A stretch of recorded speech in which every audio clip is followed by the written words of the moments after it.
Today marks a significant milestone in the history of our college. We are here to celebrate not only the achievements and milestones of our college, but also the extraordinary contributions and successes of our alumni, both in Ghana and around the world. Your accomplishments in various fields have brought immense pride and honor to KNUST and the college. Your presence here today reaffirms the strength and unity of our alumni community. The relationship between the university and its alumni is critical to achieving our mission at Kwame Nkrumah University of Science and Technology. As a reminder, KNUST's mission is to advance knowledge in science and technology by creating an environment for undertaking relevant research, quality teaching, entrepreneurship training, and community engagement to improve the quality of life. Our college, the College of Engineering, has always been a beacon of excellence, innovation, and leadership in engineering education, research in Ghana and beyond. We take great pride in providing a safe and secure learning environment that enables our students to grow intellectually, emotionally, and socially. We've been at the forefront of preparing the manpower to support the technological and engineering advancement of Ghana and beyond. Today, we stand tall, recognized both nationally and internationally for our graduates. Our college, the College of Engineering, has 3 faculties, 11 academic departments, and 5 research centers. The college offers 18 undergraduate programs in Kumasi, 7 undergraduate programs in Obuasi, 3 undergraduate programs in Gambia, and 56 postgraduate programs in Kumasi. The establishment of the research centers has significantly improved postgraduate enrollment and deepened our research efforts to address societal problems. Currently, we have over 600 postgraduate students, giving us about 7% postgraduate enrollment. Our desire as a college is to increase the postgraduate enrollment. Our competitors in North America charge more than $30,000, while we charge approximately $800. In fact, given today's exchange rate, our level has even gone down. And despite our lower fees, which as indicated earlier has decreased due to exchange rate fluctuations, we still face stiff competition in attracting our graduates for advanced studies. This is primarily because our competitors offer scholarships, giving them a competitive edge over us. And most of our graduates end up leaving our shores for further studies. And this is a problem we must address. To help address this challenge, the college has established an endowment fund in Ghana. We've also established a 501c charity in the United States of America. And these platforms allow us to receive gifts and endowments, marking a significant step towards ensuring financial sustainability of our college. These funds will primarily support postgraduate scholarships, research and infrastructure development, and other critical initiatives to enable us maintain our position as a leading engineering institution. Our endowment has realized a little over 6 million Ghana cedis. I thought some of you will clap.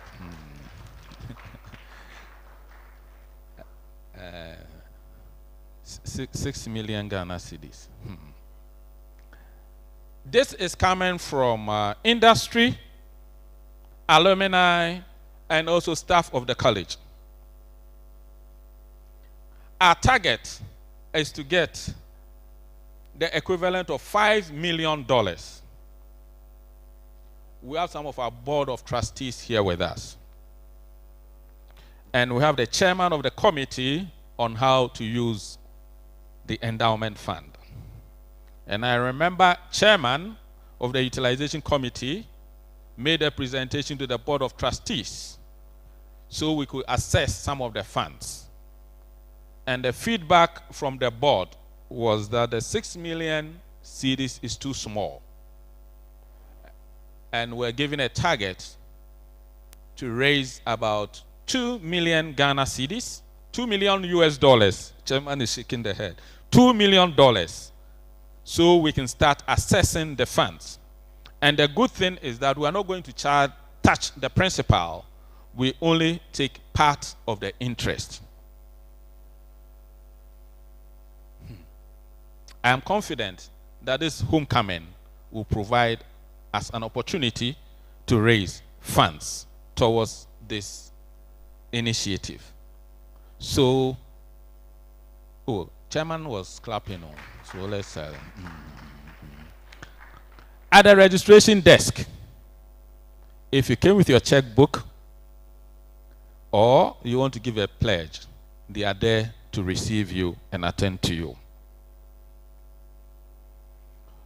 As part of the process of raising funds, we've also planned an Alumni Excellence Awards and Fundraising on November 8th at Labadi Beach Hotel. So that will be our next program to raise funds. So this is heads up for all of us. As I indicated, alumni, industry, friends of the college can donate to the endowment fund and also make specific contribution to cover the cost of this homecoming during these 4 days. Registration desk is open to take your contributions and your suggestions. As a college, to bring our research to the community, the college has established the Innovation Center, and it's a hub for creativity and technological advancement. The Innovation Center is a place where students and faculty are supported to transform their innovative ideas into practical solutions, into products or processes to make the world a better place. The Innovation Center is currently working on the College of Engineering Startup Academy, which is a structured pathway to convert new ideas into startups. We need our alumni to be involved in this effort. So alumni who want to support should get in touch with us or the Innovation Center to make this a reality. I'll also want alumni to know that the Innovation Center is open, so please make time to visit. All I can say for now is that there are great things happening there. You only need to visit to know what is happening. Our graduates are our greatest ambassadors. Your achievement in academia, industry, entrepreneurship, and public service is a reflection of KNUST and the College of Engineering. You have not only excelled in your respective fields, but also contributed immensely to Ghana's national development, and we at the College of Engineering are proud of your achievement.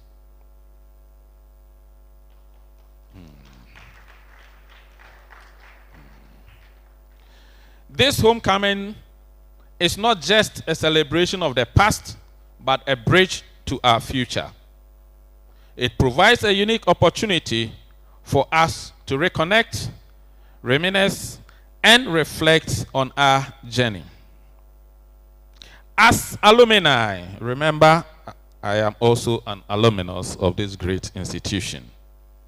We are integral to the ongoing successes and development of our alma mater. We have opportunities to contribute our time, our expertise, our resources to support education and research. KNUST and the college do not take your contributions lightly. We do not take it for granted, and we are grateful for your continuous support. Thank you so much, our esteemed alumni.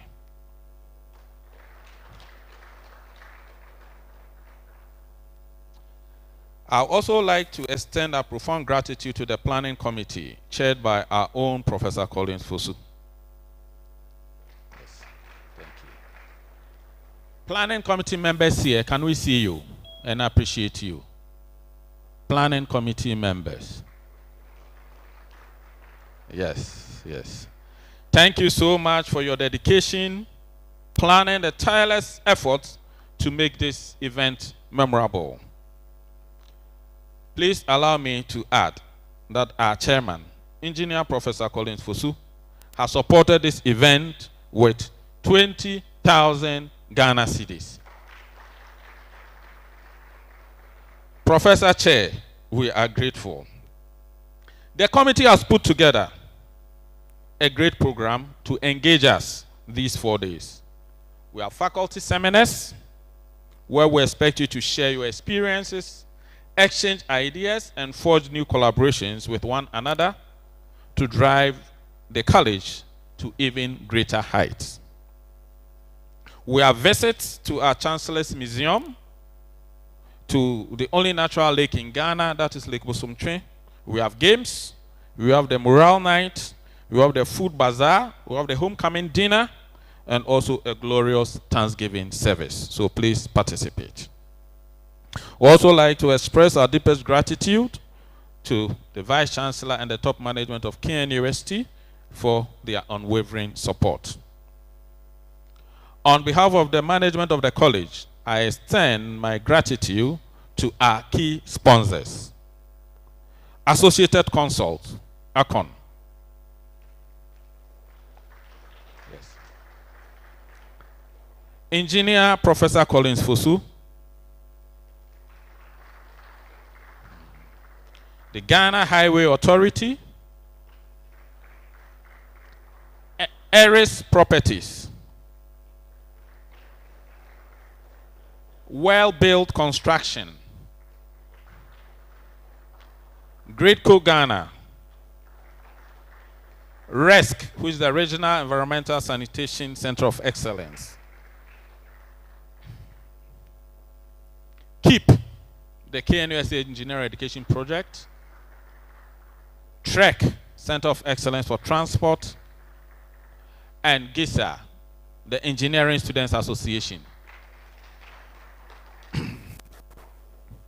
Thank you for your generous support and contributions to our first homecoming ceremony at the College of Engineering. We are grateful for your partnership and support and look forward to continued collaboration. In closing, I extend my heartfelt gratitude to each one of you for gracing us with your presence today. Let us celebrate our shared heritage, our collective achievement, and look forward to a future filled with promise and possibilities. Together, we will continue to uphold the legacy of the College of Engineering and contribute to the vision of KNUST as a global leader of excellence in science and technology education. Thank you and welcome home.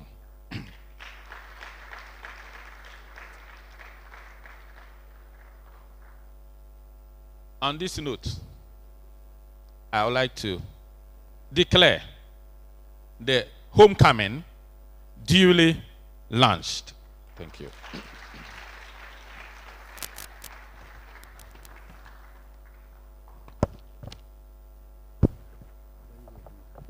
Thank you very much, our Provost of the College of Engineering.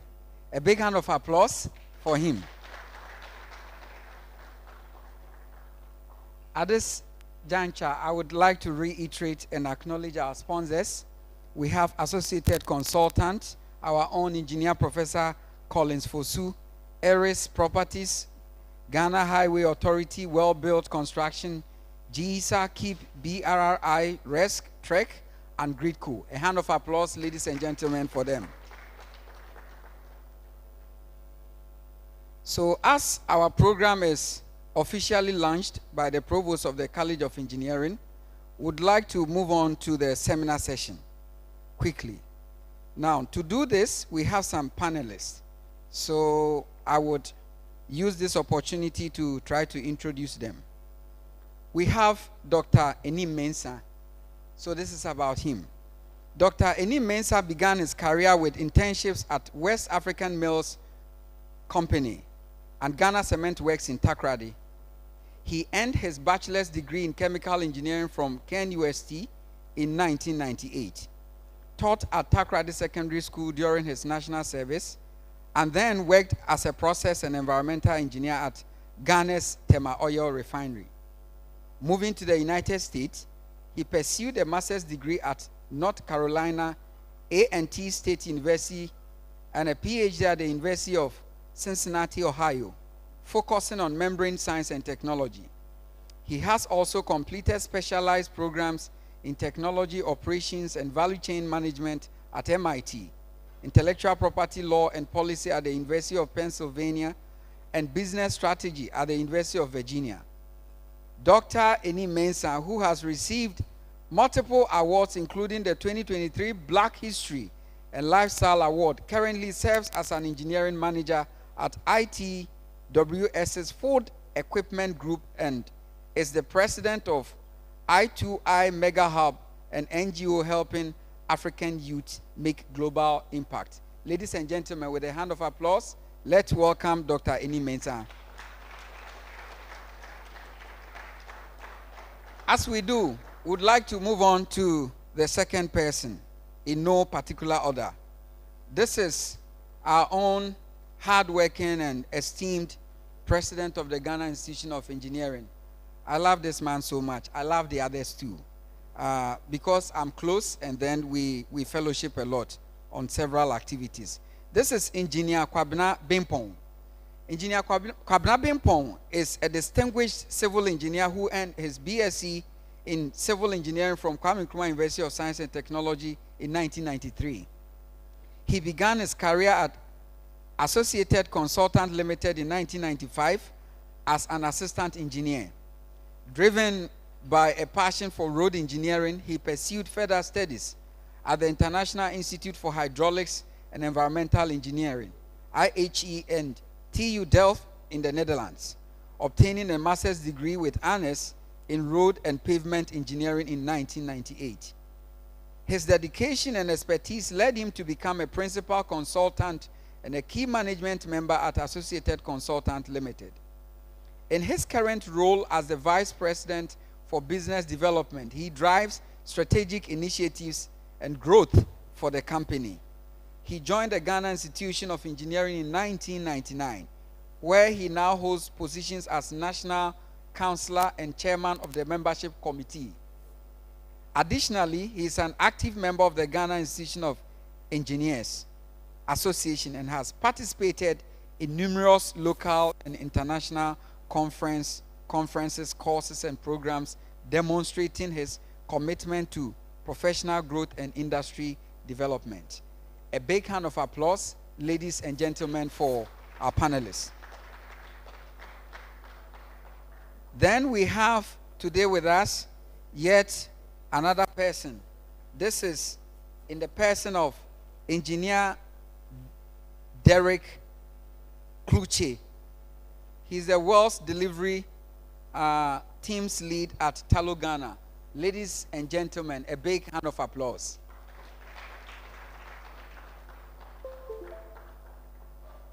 Without wasting much time, I would like to call on our panelists to give us their introductory remarks and their presentations as well. A hand of applause, please.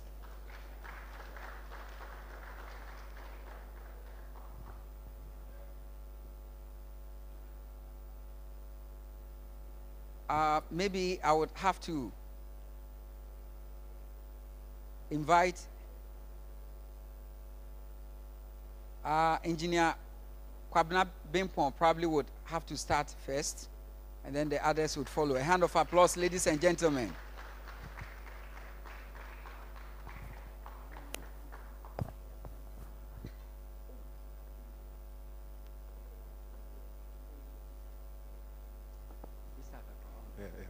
Thank you very much. Well, I was telling him that I have been a little bit ambushed, but then it is good to be back here after 31 years of living campus. I would like to make a few corrections in the profile before I move on. I don't know how many minutes I have as a moderator, but then I know maybe you may have picked something from Google. Yeah. Okay, so I'll go straight away and mention that, as he rightly said, I have been with the Ghana Institution of Engineering for close to 25 years, which means that after school, I went ahead to join the institution, and I'll come there. But then, having left KNUST in 1993, for those of you who were here, I see some of the seniors here, I really wanted to be a lecturer. So I stayed on, became a national service person, teaching various, well, I think that we were doing soil mechanics and then foundation engineering at the time.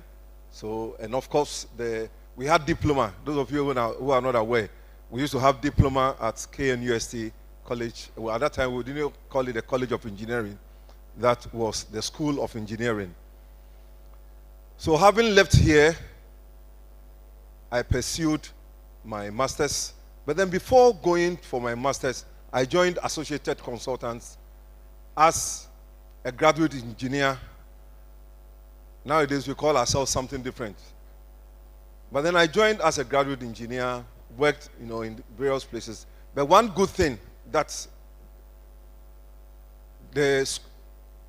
our associated consultant did for me was that just after barely 1.5 years, I got a scholarship to further my studies, and they allowed me to go.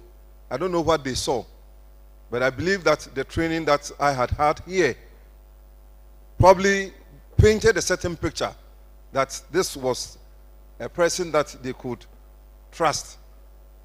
And this is for those of you who are given opportunities to travel abroad and decide not to come. I went out there and I was with Provost. We were all in the TU Delft. And of course, he was pursuing another program. And I, went into the transportation for development, as we used to call it. But right after, I was eager to come back home and contribute to the development of our country. And thank you very much. And by the grace of God, I have risen through the ranks and presently the Chief Executive Officer of Associated Consultants Limited. Why am I saying all of this? I just want to aware the minds of our young ones, and especially those who think that there is nothing Ghana has to offer. I can tell you for a fact, I have been to so many places and I have met so many people. And even at our graduate school, you will realize that the kind of training that we receive at KNUST is top-notch.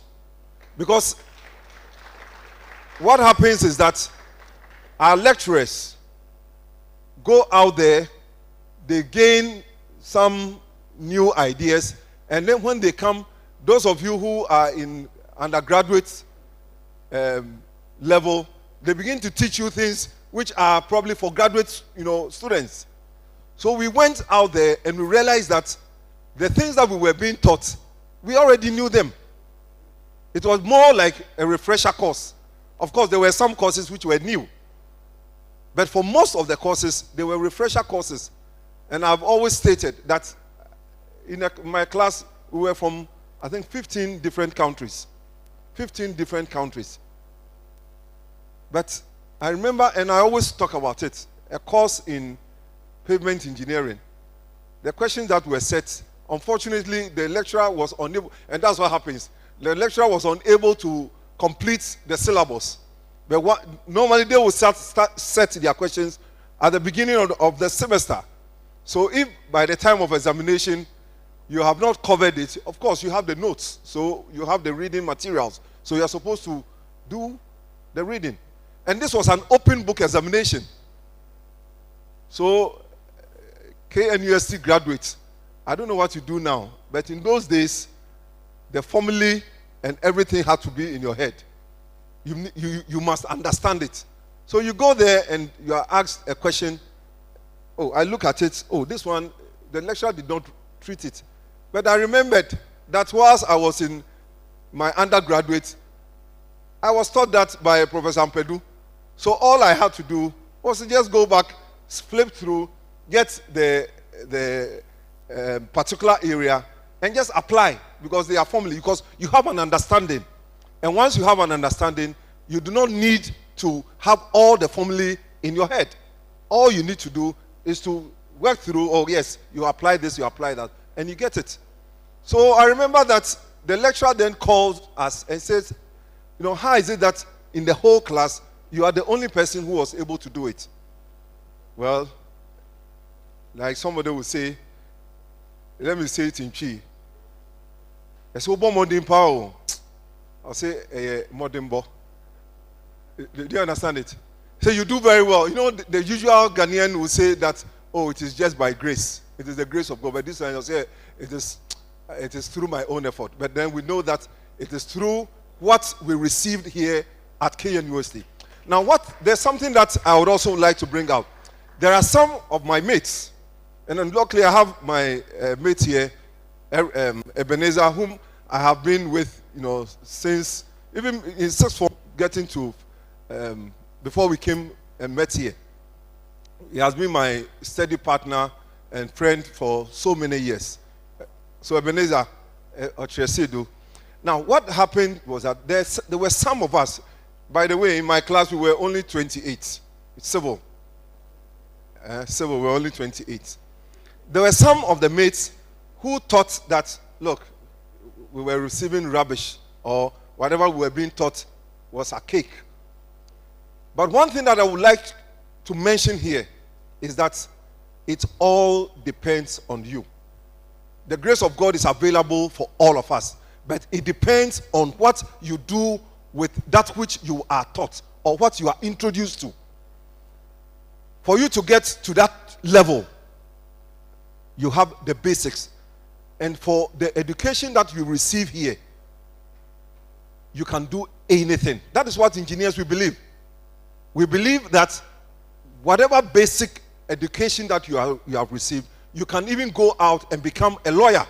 Yes, some of our graduates are lawyers. I remember one, I forgot his name. He was just a year ahead of us. He completed KNUST. He got a first class.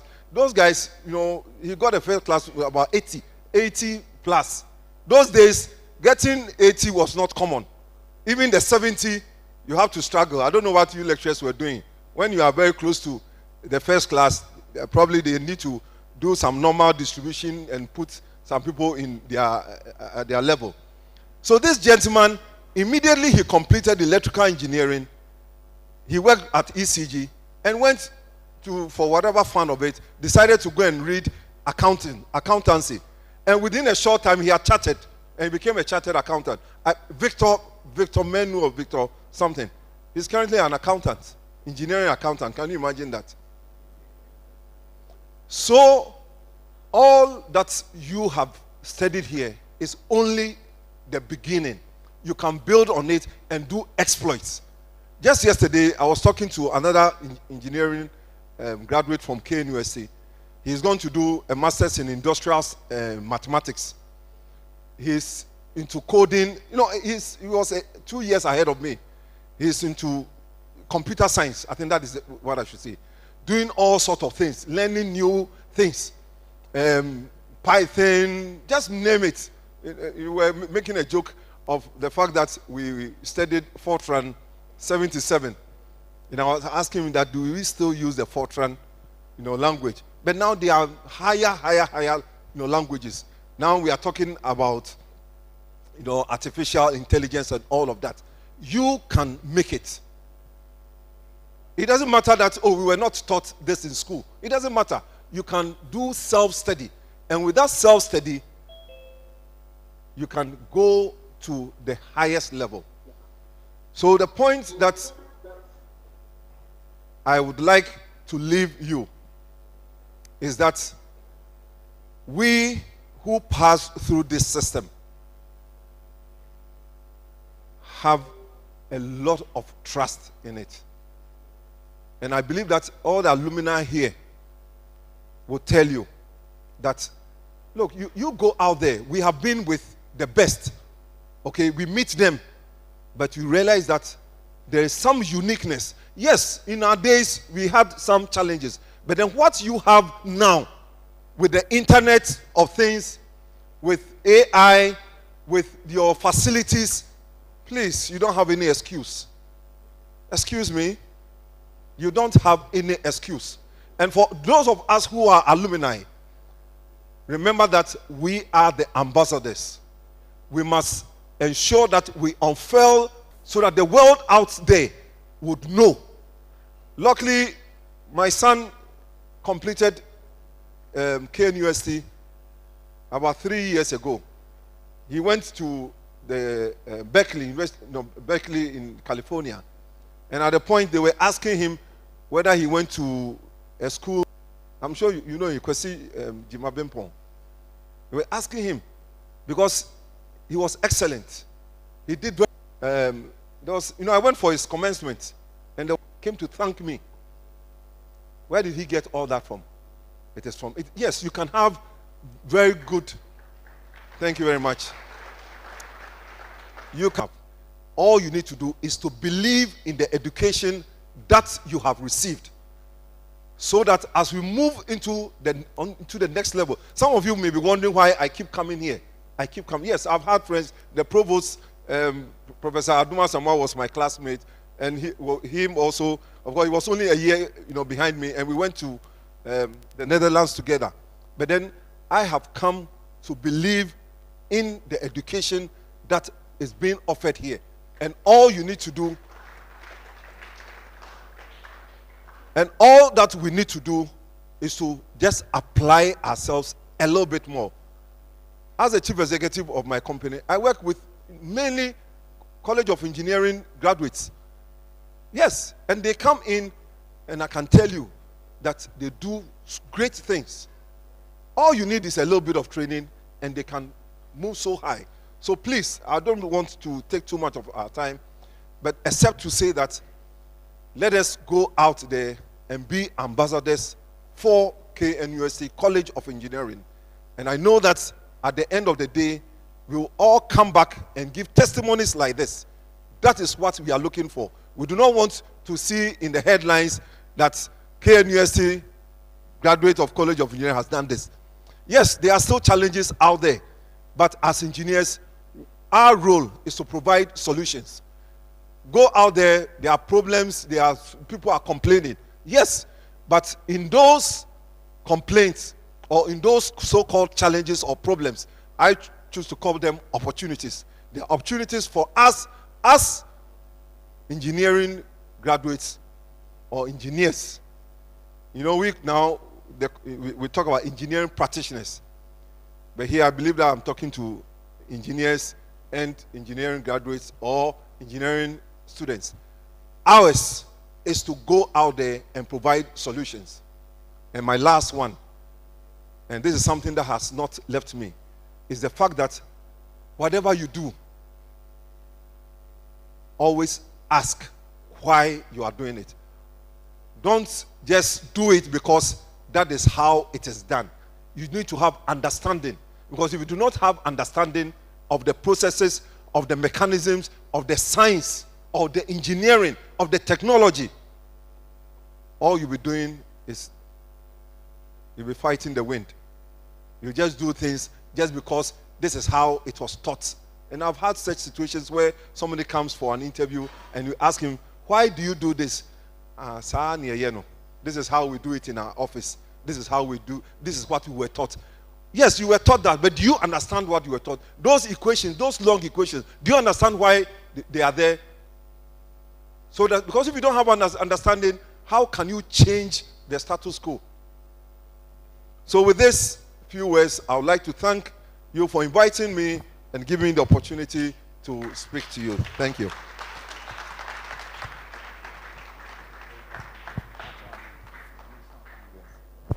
Ladies and gentlemen, we can do better. This man, I always love listening to him. Thank you very much, Engineer Bempong. One reason is because he practicalizes everything, almost everything. There is less theory, everything changes into practicals. So he says that for everything we do, you know, the eagles of our time, those who tread and, carve the path which you are following, most of us are following, are home to roost. Our alumni are here with us, and we are having our maiden homecoming.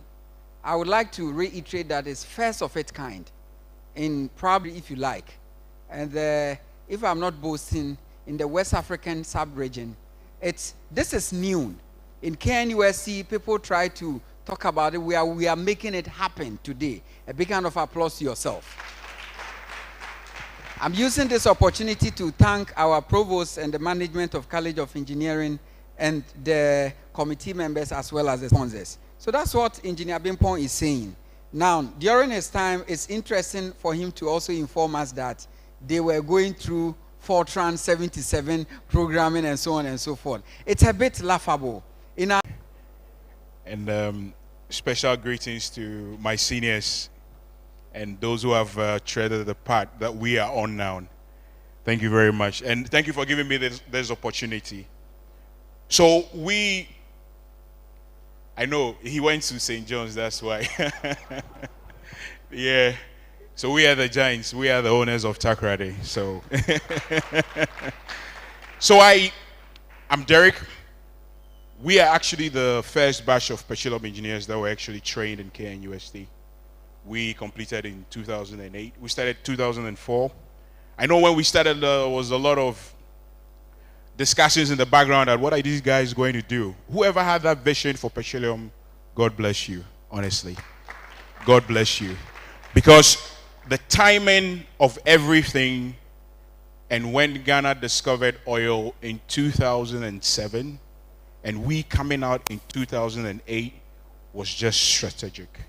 And I must tell you, we are the local pioneers in the oil and gas industry.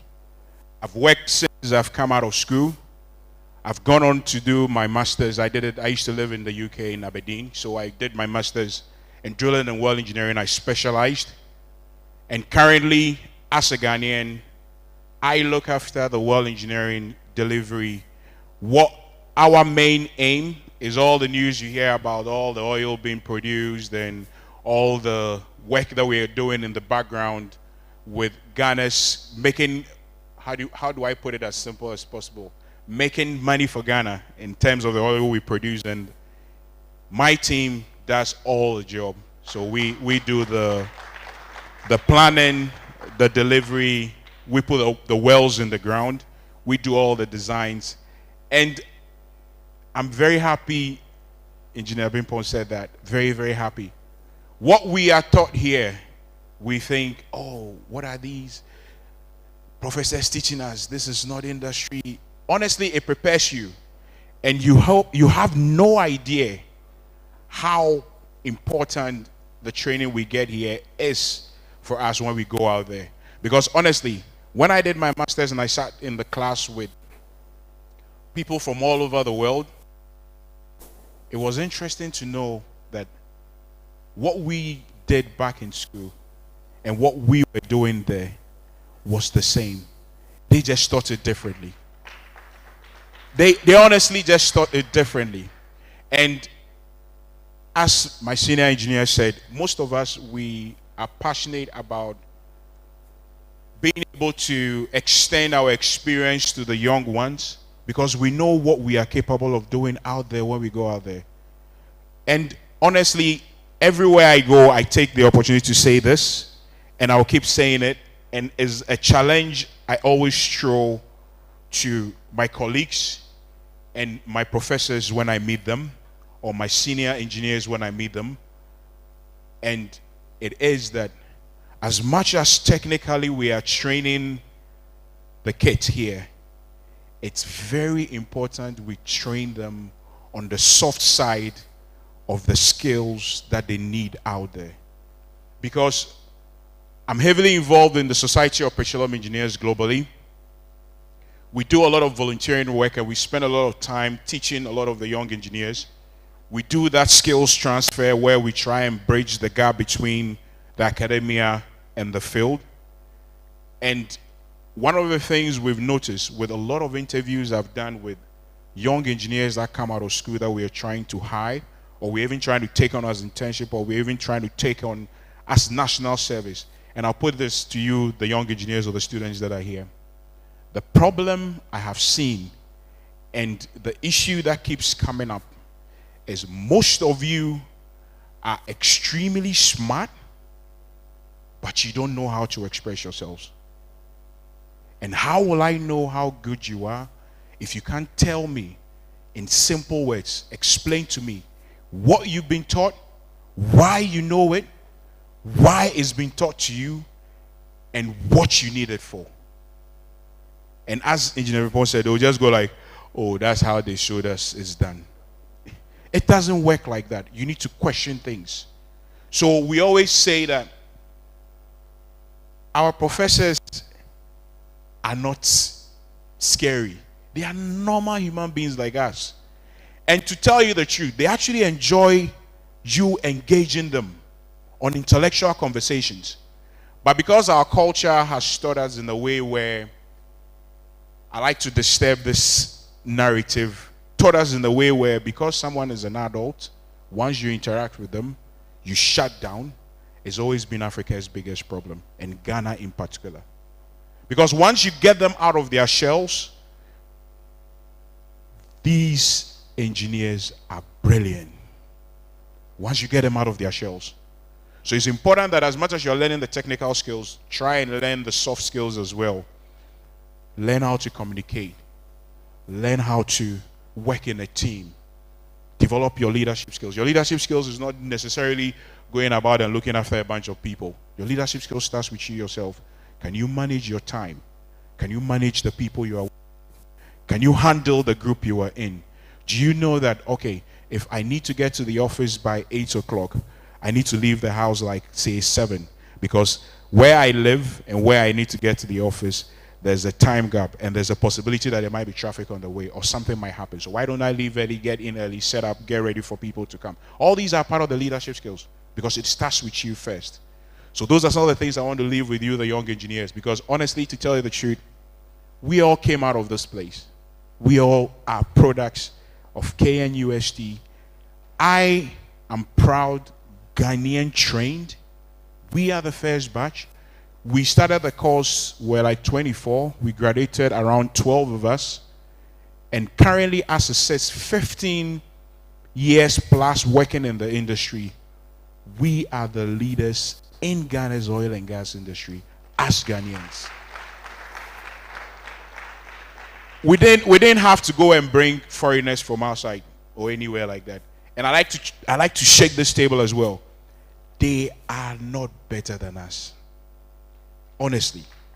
You interact with them. The difference with them is they know how to talk. Oh, they know how to talk. And sometimes you say the meetings and they talk, and you go like, hold on. What you're saying is this. Why are you going around in circles about it? Because English language is their language, so they know how to say all the nice things and all that. So please, learn that. So I'll just go through a few things quickly about what is happening in the oil and gas industry and look at some of the opportunities for your young engineers And what you can pick out of it would be some of the skills that you would need to help come into the industry and help improve the innovation areas that we have, or try and see if you can bring in something to come and help us. Because at the end of the day, once we get on going, and the thing is working for us, we are fine. So we need people to come in and tell us, oh, do something like this, do something. And sometimes your ideas are as simple as it could be. Don't be afraid to speak up, okay? And who's controlling the... Can we go to the next page? So quickly, things have changed over the years. When your time, our time, their time, massive. So literally go, just move on till the full page is up. This is what we used to have. Go back. This is what we used to have in 83. This was before I was born. So look at the decks up there. And back in the days, this used to be a very beautiful desk. You have everything here. You have your typewriter. You have your phones. You have your paper. You have everything. Have you entered any modern, is it Gen Z office before? Have you entered a Gen Z office before? So I remember we went out for a meeting, and then we are planning most of our wells when we put them in the ground. Roughly, someone would say it's a very expensive hole, between $50 to $60 million to put a hole in the ground. You're spending almost $1 million or $2 million a day. That's your rate you're spending. Those are some of the budgets we look after when we work. And you walk into a Gen Z's office, and you are wanting to see all sort of machines and stuff. And all you see is, sometimes they even just have their phones. And these guys can give you outputs that will blow your mind. That's what is happening. It's changing very fast, extremely fast. The oil and gas industry has been a bit slow to catch up, but now we've caught up, and we are doing all sort of things. You know, let me give you a simple example. You see all these big platforms you see with the oil and gas processing ongoing, and the oil comes from the ground, we process it into oil, water, gas, we get the oil out, we do all that separation and everything at surface. Now we can do it on the seabed. Yes, we can do it on the seabed. We do it on the seabed because when you look at all the pressures and the temperatures involved, you can capture all the oil in the ground, because by the time it gets to surface, because of the pressure difference, most of the gas will come out, so your oil volume will shrink. So we can do all that on the seabed now. And all these things are just simple questions. Why can't we do it like this? So most of the engineering innovations that come out, a lot of people think it involves rocket science. There's that part of the business. But all that starts from asking a simple question: why not this? So someone has all these decks sitting there, and then the person goes like, oh, you have this, you have that, you have your typewriter, you have your phone, you have that. And then someone asks, so if I decide to leave Takoradi to Kumasi, do I have to carry all this with me in my bag? And then someone goes like, why not put it in something very small? Can I put everything here? And someone said, let's try it. I don't honestly remember the last time I went into a banking hall, because everything can be done now on the phone. That's how brilliant it is now. And it's as a simple question from someone going like, why can't we do it like this? So the oil and gas has innovated over the years, and I want to touch on a few of the points on what we've done. Can you go to the next slide for me, please? Can you see it? Is it a bit clear? Okay. So someone asks, what is the Internet of Things? Do you know what that is? It's very simple. What has happened now is, back in the days, those of our seniors who have been in the industry for a very long time will tell you, when we are drilling the wells, we do our calculations, we send the drilling programs to the guys on the rig. When they are on the rig, they do all the calculations manually. They go in, they put the holes in the ground, they get the report, They send a report back to us in town. We look at the report, we review the report, and then we give them recommendations on what to do next. Now it doesn't work like that. What we do now is that we know we have the internet. We know we can share things quickly or easily across. So we send the information to them. When the team is drilling now, we can look at the drilling data and we can make decisions real time. So in the past, someone would start drilling, they will have an issue. Some of the petroleum engineers here would understand when we say things like, oh, you have a kick. A kick is basically just you're drilling, you have pressure in the ground. The pressure that is in the ground and the fluid you are using to control the pressure in the ground is supposed to be heavier than the fluid in the ground. Now something happens and then it switches and the fluid in the ground become more. So now the fluid in the ground is trying to get to surface and you're trying to prevent that. Usually when they have a kick, the guys on the field would have to deal with it. Sometimes the experience is not on the field. Sometimes the engineers are in the office. Real time now with the Internet of Things, and we are seeing what they are doing on the field. There are graphs in the office. We have screens in the office. We are looking at it. And we can tell them ahead of time that with the trend that is coming in, I think there's something happening. Can you guys check it? And we are making decisions on the fly.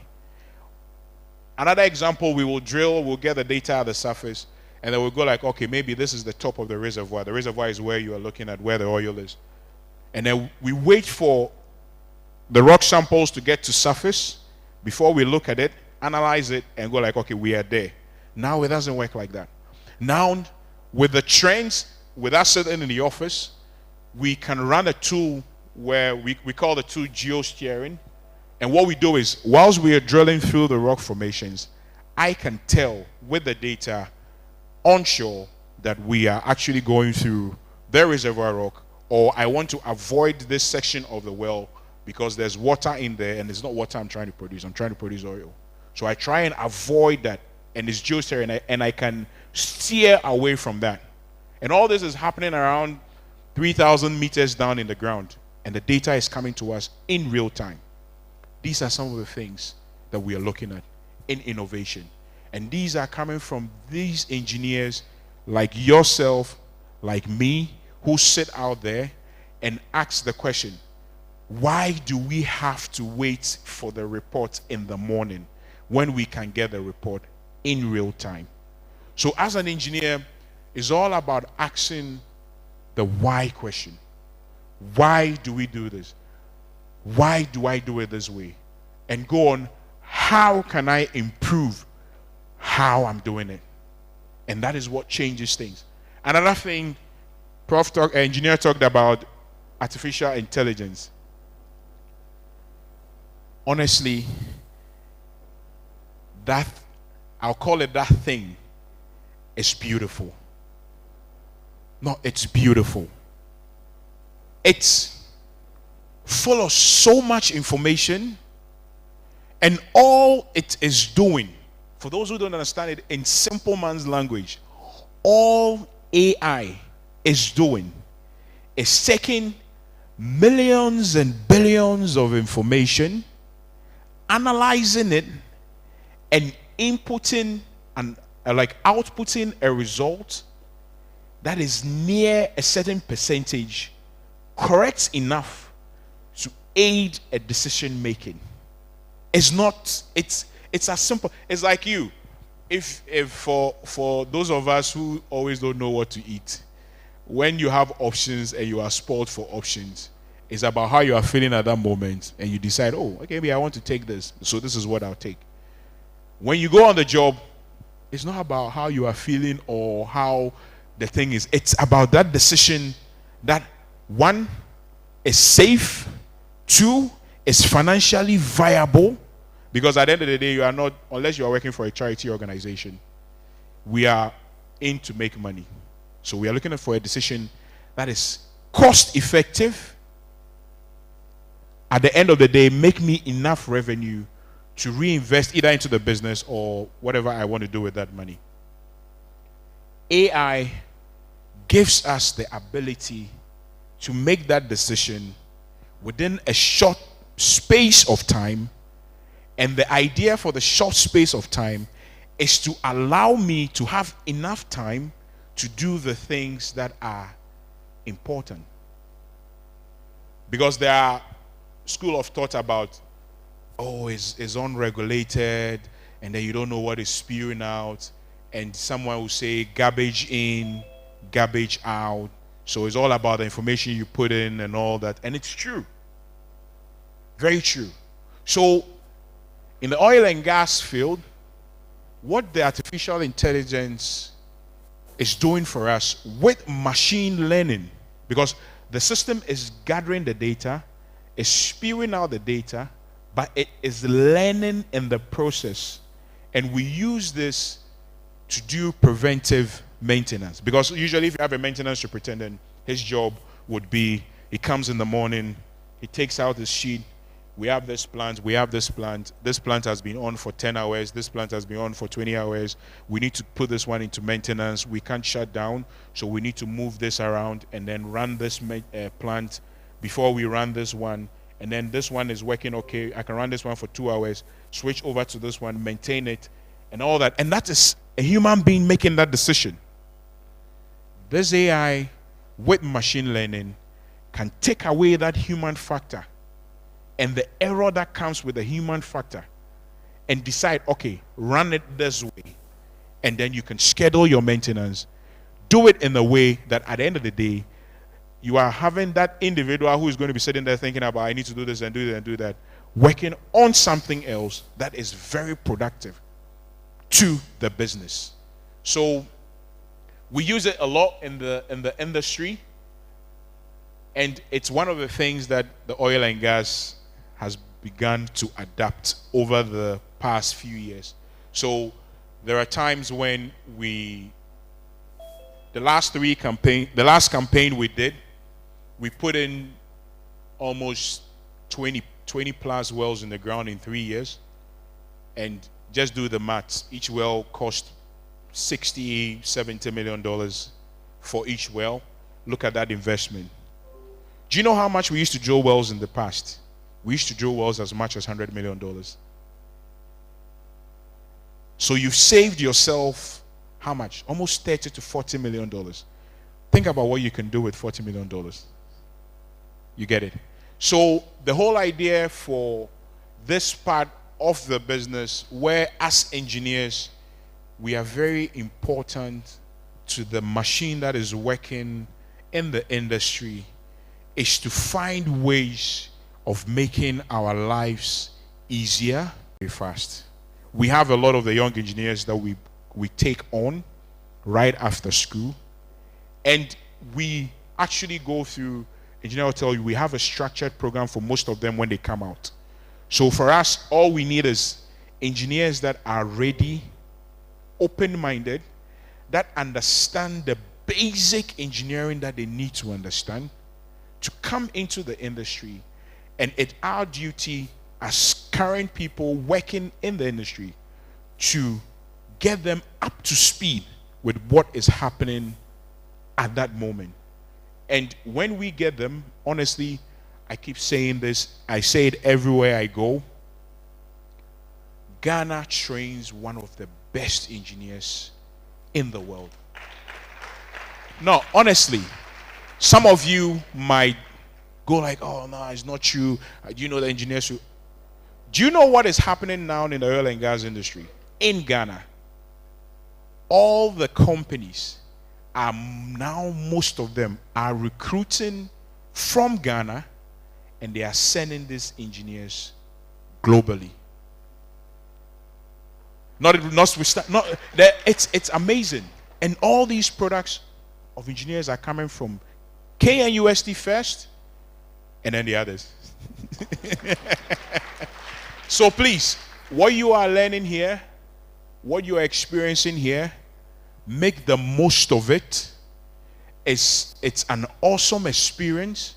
Some of us still live the memories of this land, and that is the reason why we keep coming back, because we know the potential here.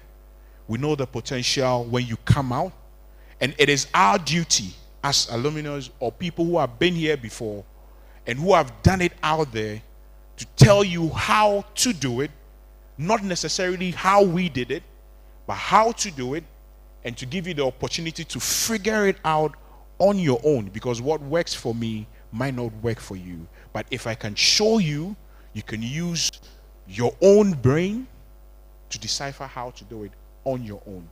And honestly, one last thing, please and please again, you are all very brilliant. I say this all the time.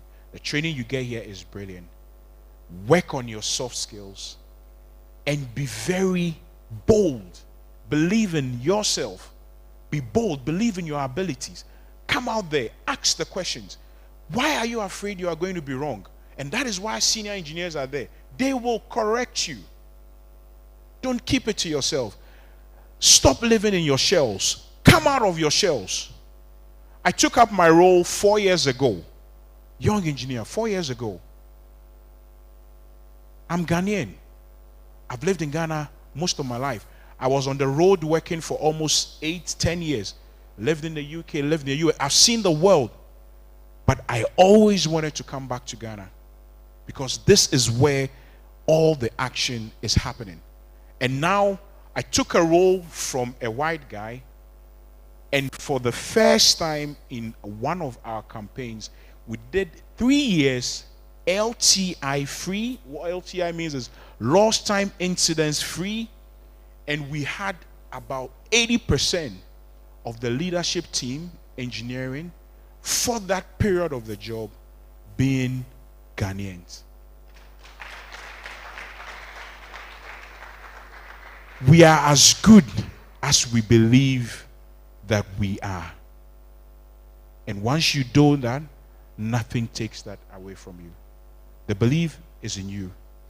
And once you believe in yourself, there's an interesting thing that before I leave, it was a song by Manifest. It's funny. Or say unimejuma onyedei unsrobroni. It's funny, but think about it.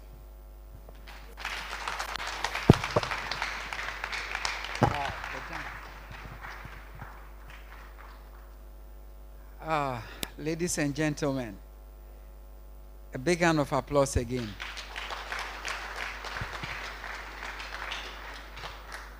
I don't know how you are feeling, but I'm feeling good. The reason why I'm feeling good is like this.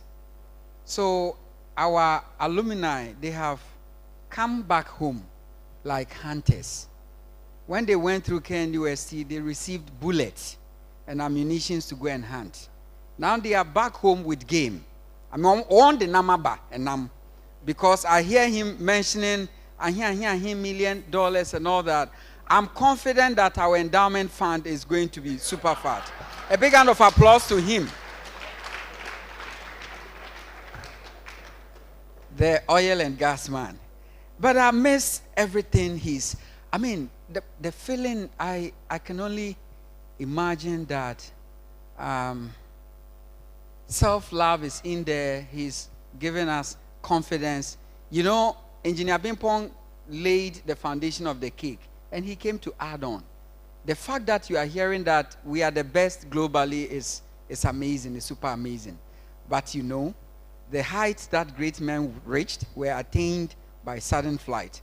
Whilst people were sleeping, their companions were sleeping, they were toiling upwards in the night. So please, let's keep working harder so that we can get all the accolades we deserve. KNUSC is the best. You are here, you are among the creme de la creme. And so let's keep serving. We would like to take our third presenter for the day. And that is Dr. Enim Mensah. I'm certain he, being the last person to speak on this panel, is going to add another layer to the cake and the icing. With the mighty hands of applause, let's welcome him.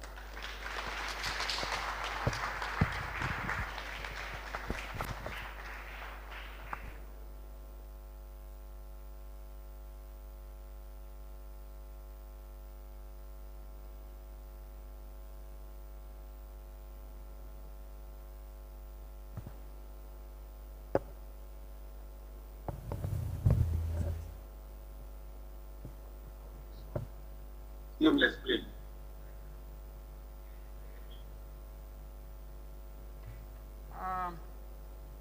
Dr. Alexander Enimensa, please, can you give us slideshow mode? But if it's difficult, then that's fine. Make post. If it's video post, I'll make it easy.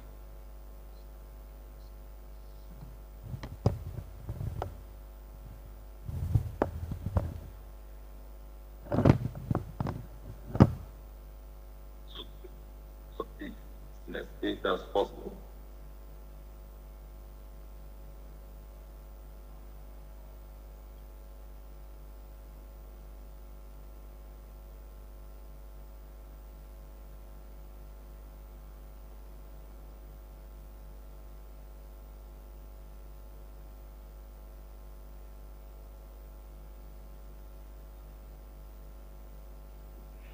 Thank you.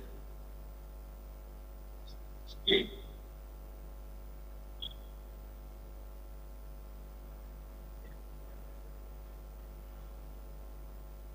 Usually,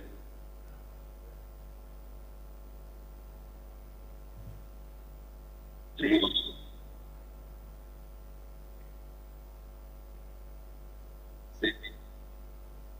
So from TSES to KNUST, graduated in 1998 with a chemical engineering degree, and since worked with a very refinery producing service in the area. Came to the USA sometimes back 2001. But I do come to Ghana in and out, and I do visit real stories. And what brought us here, be a long story. Can you hear me?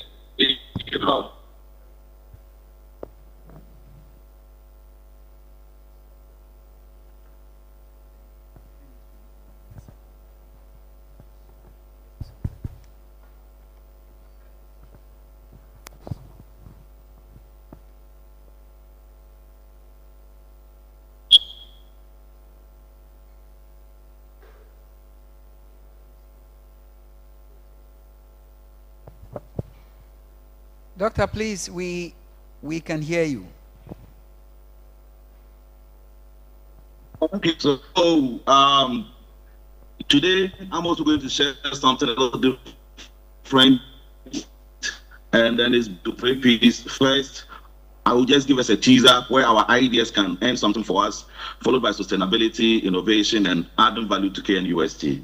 So I'm going to walk us through this, and after that, maybe I'll tell a little about me and what impact I've contributed so far to the world. So we have industrialization, which breaks down to many industries, and many industries are comprised of businesses. And then we have businesses all started with what? An idea. So that means that what? Our ideas are what? Very, very valuable. And the smallest unit of industrialization, which we have to keep them really important, you know. And also we talk about job creation, development, industrialization, but sometimes we are not very good experts of well harnessing our ideas and protecting them to pursue them to make a difference for us. And today, I'm going to share something with us in this area. KNUST, when I came to KNUST, I remember when I came to grad school, there was a professor teaching us a course in kinetics, rate of reaction and the rest. And then he said something is not possible. But I was able to use the knowledge that I had in tech to make it possible. He brought another question to me. I made it possible with the same route. Another question came, he made it possible. And then he asked me, where did you go to school?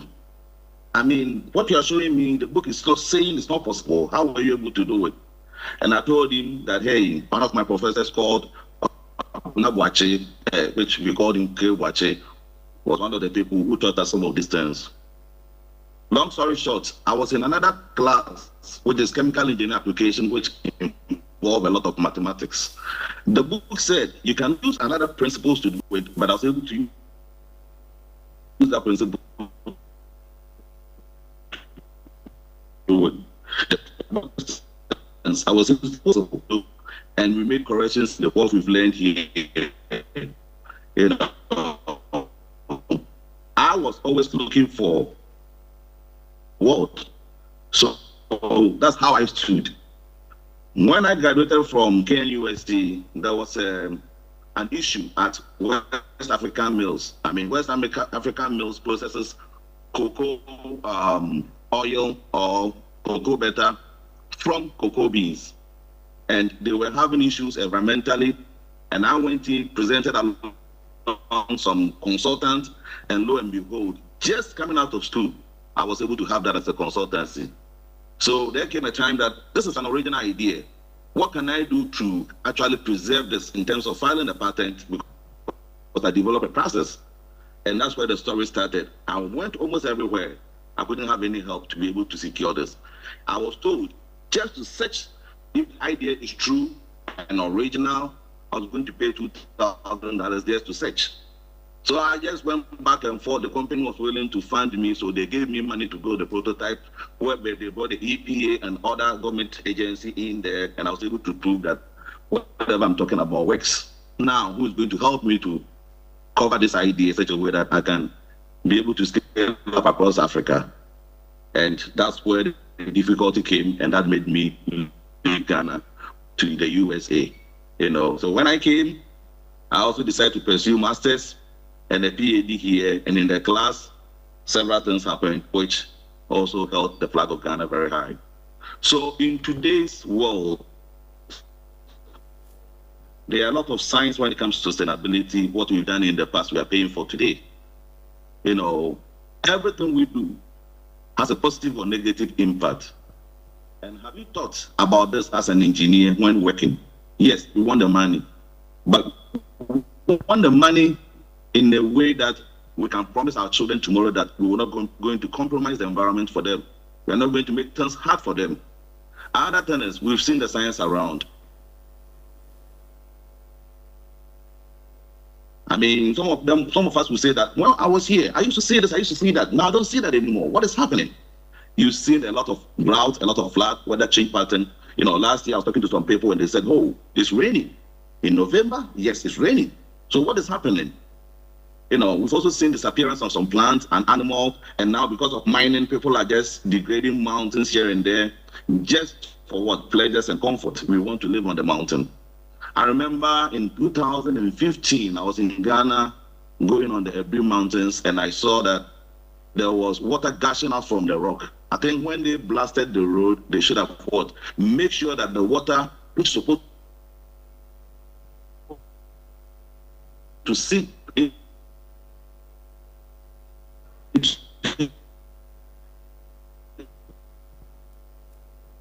underground that was protected and not come out, because so in today you could see my circles over there. It deals with economic activities, environment, and social. They all come together to be defined, to define sustainability. That means whilst I'm enjoying having development, I should also consider my ecological footprint. How much surface area am I covering now?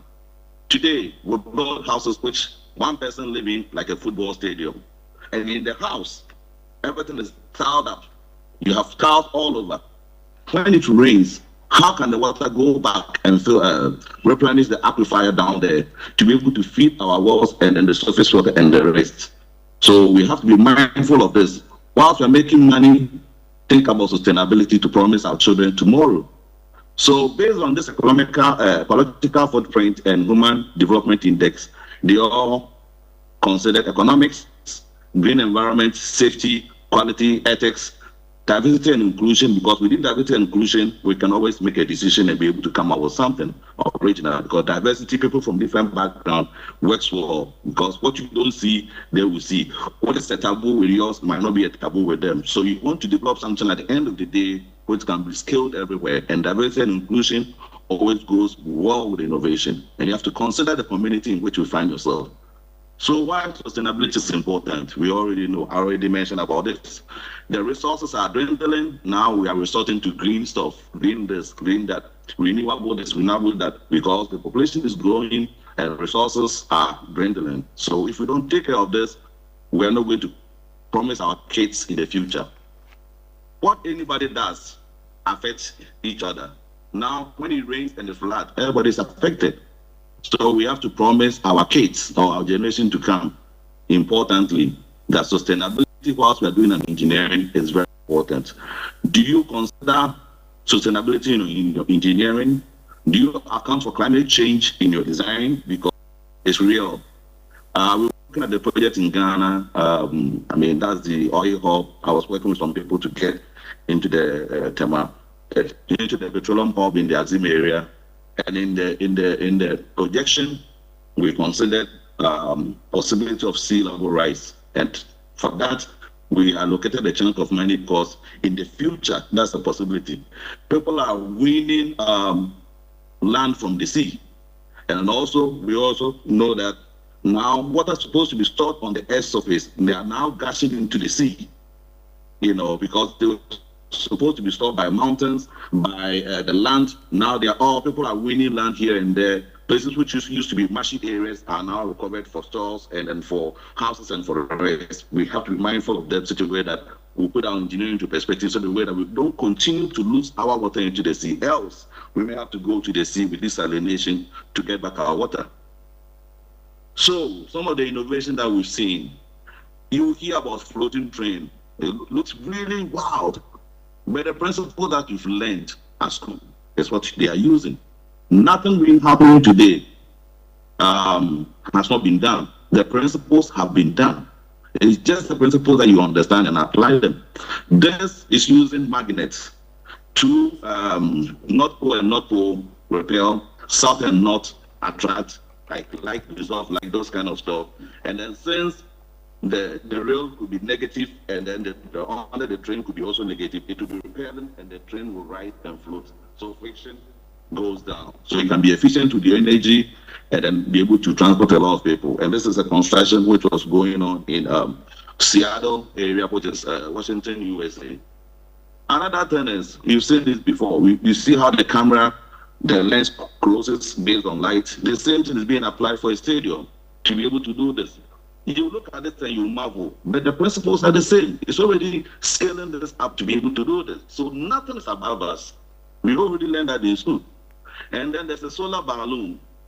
Here, we have the normal solar panels, but this solar balloon, when it's absorbed heat, it's made black. When it's absorbed heat, it lifts because of the air trying to rise, and then it's able to focus the sun's energy onto the solar panels. And then look, 400 times more powerful than the regular one. So it's just, these things are there. It's around us. We don't have to look far and think so crazy. No, it's around us. We only have to pick it. Now, when you go to the desert, the humid air, you can absorb water from the humid air. But as I mentioned, whatever you do, make sure you consider sustainability, because that humid air over there is moving somewhere to change the climate or something. So now when you put systems in place to absorb the water from it, know that you are going to cause something somewhere.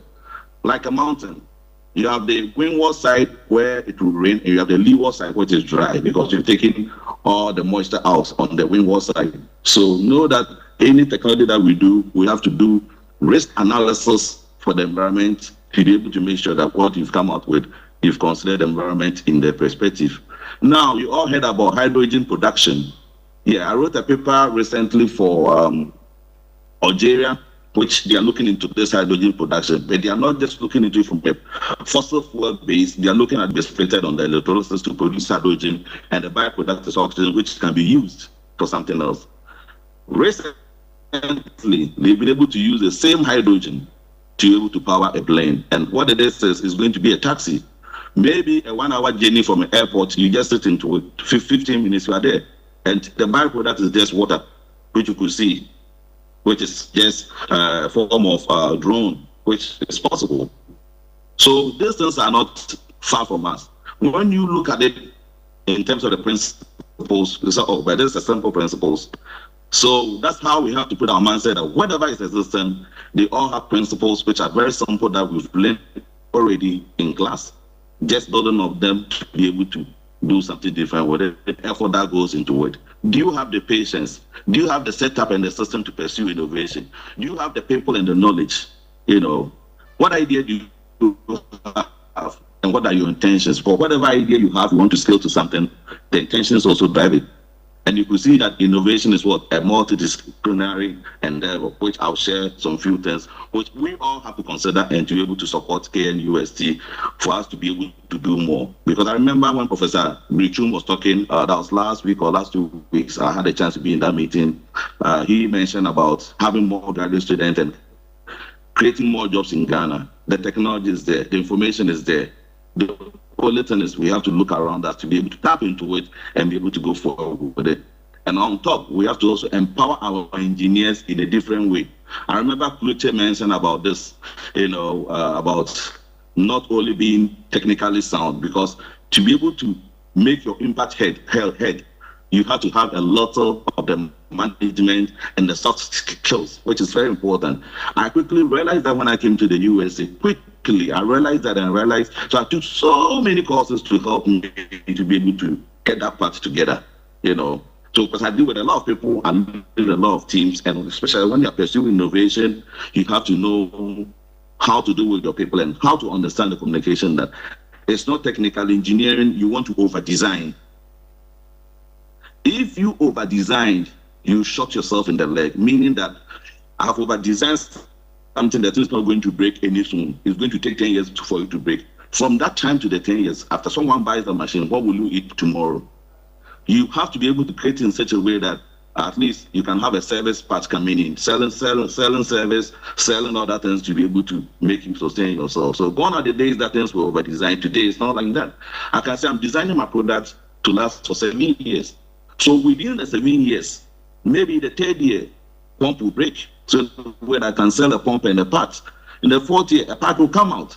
It's done in such a way that you can stay afloat and in business. So there's a way to do all these things. And also consider value add. Value add doesn't always mean that pick a raw material and then convert it to finished product. No, I can pick a raw material or I can pick a product which is already on the market and package it differently. It's a value add. So you have to be strategic about this thing. So there are courses that I'm suggesting here that we all can come together. Even, I don't say the university to teach it. I'm saying that we somewhere can create a seminar or a pre-recorded video so that where the student can listen and get 1 or 2 credit hours. We as also professors, I sit on a lot of boards of universities in the US here.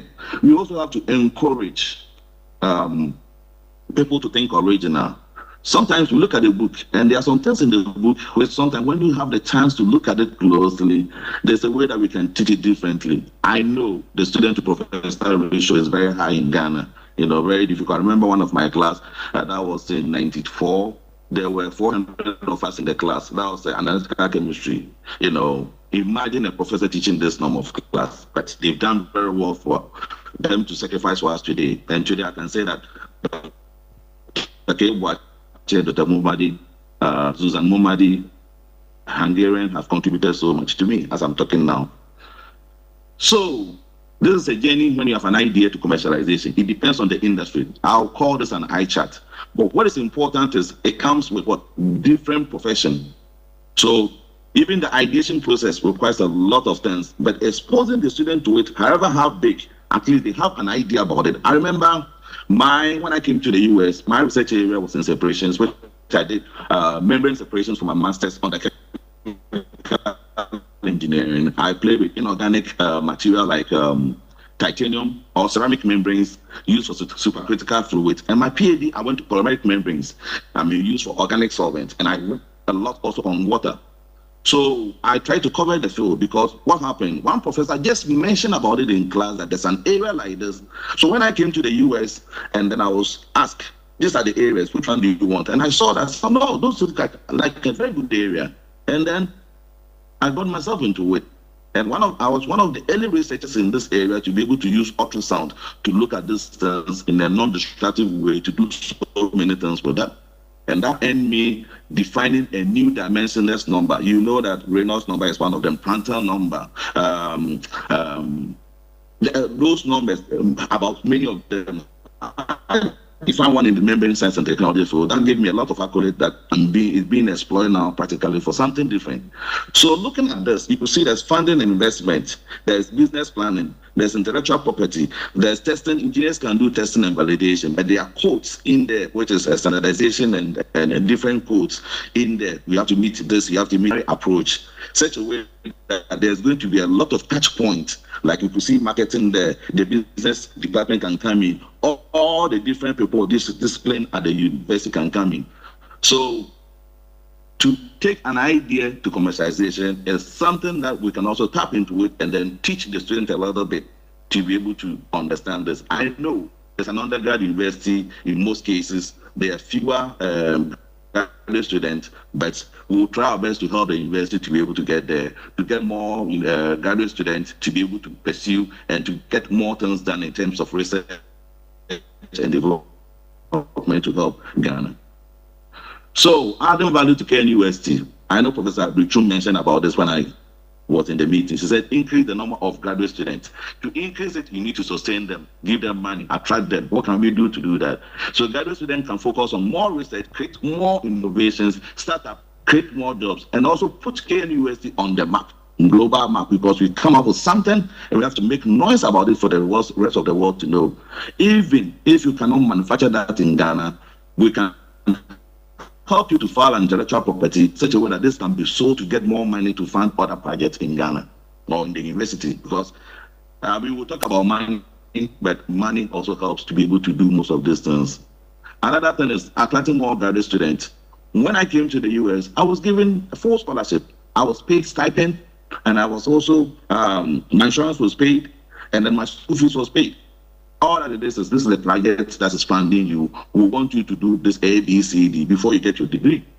So you will try as much as possible to be able to do that. As Luce said, economics are always important. When I put my money in it, I mean, what is the promise? So risk analysis is important. When I put my money in it, what is economic analysis or feasibility analysis to help me that I'm going to get my money back multiplied by something because I'm an investor? And also, you do this in such a way that you don't reveal the IP. I'm going to present something somewhere. If you're not careful, you have a very good idea, but someone is trying to give you $10,000 and you happen to give away $1 million to the person in terms of revealing the IP. That's intellectual property. You have to be mindful in such a way that if you're going to present anything to anybody, NDA should always be important to be signed to make sure that you don't give your idea away. The person will be laughing their head. Look, they gave me this and they took 10,000 because I've given them this and this and this. And we can also use the innovation center to also do some tests and run innovation for outside clients. Maybe 20% could be used for that and 80% for the university. And we have to look at how some good ideas will come. We can look around at what are the problems in Ghana? What are the simple problems? And always the money coming back depends on the industry. It's a function of the industry in some cases. And we can also have career fairs and innovation fairs, whereby we can bring companies to campus that we're having a fair, come and showcase your product to us, and come and showcase your problem to us, so that USC students can look at it and then we take it from there. Or professors can also get the chance to do this kind of consultancy, such that we work with the students to be able to solve their problem, while students also get a chance to speak with some of the companies to be employed. So it's a give and take, which can get money to the school. Low-hanging fruits, there are so many things, like you could hear there's no tomatoes in Ghana, they're rotting on the farmlands, gardeners here, ginger there, whatever. We can come up with a simple preservation process, whereby during the harvest time, we can kind of preserve them for when the harvest goes down, and be a way to also get money for the university, which some of these things the university can co-own with some of the students, which you already doing. But I'm talking about the low-hanging fruit ones to be able to get money to fund the university, which the innovation center can come in. And then it would be nice, some of the alumni or some of the alumni in Ghana or elsewhere sit on the board to make sure that this is well steered in the direction that it will bring money back to the university. And cocoa. I used to work in the cocoa industry.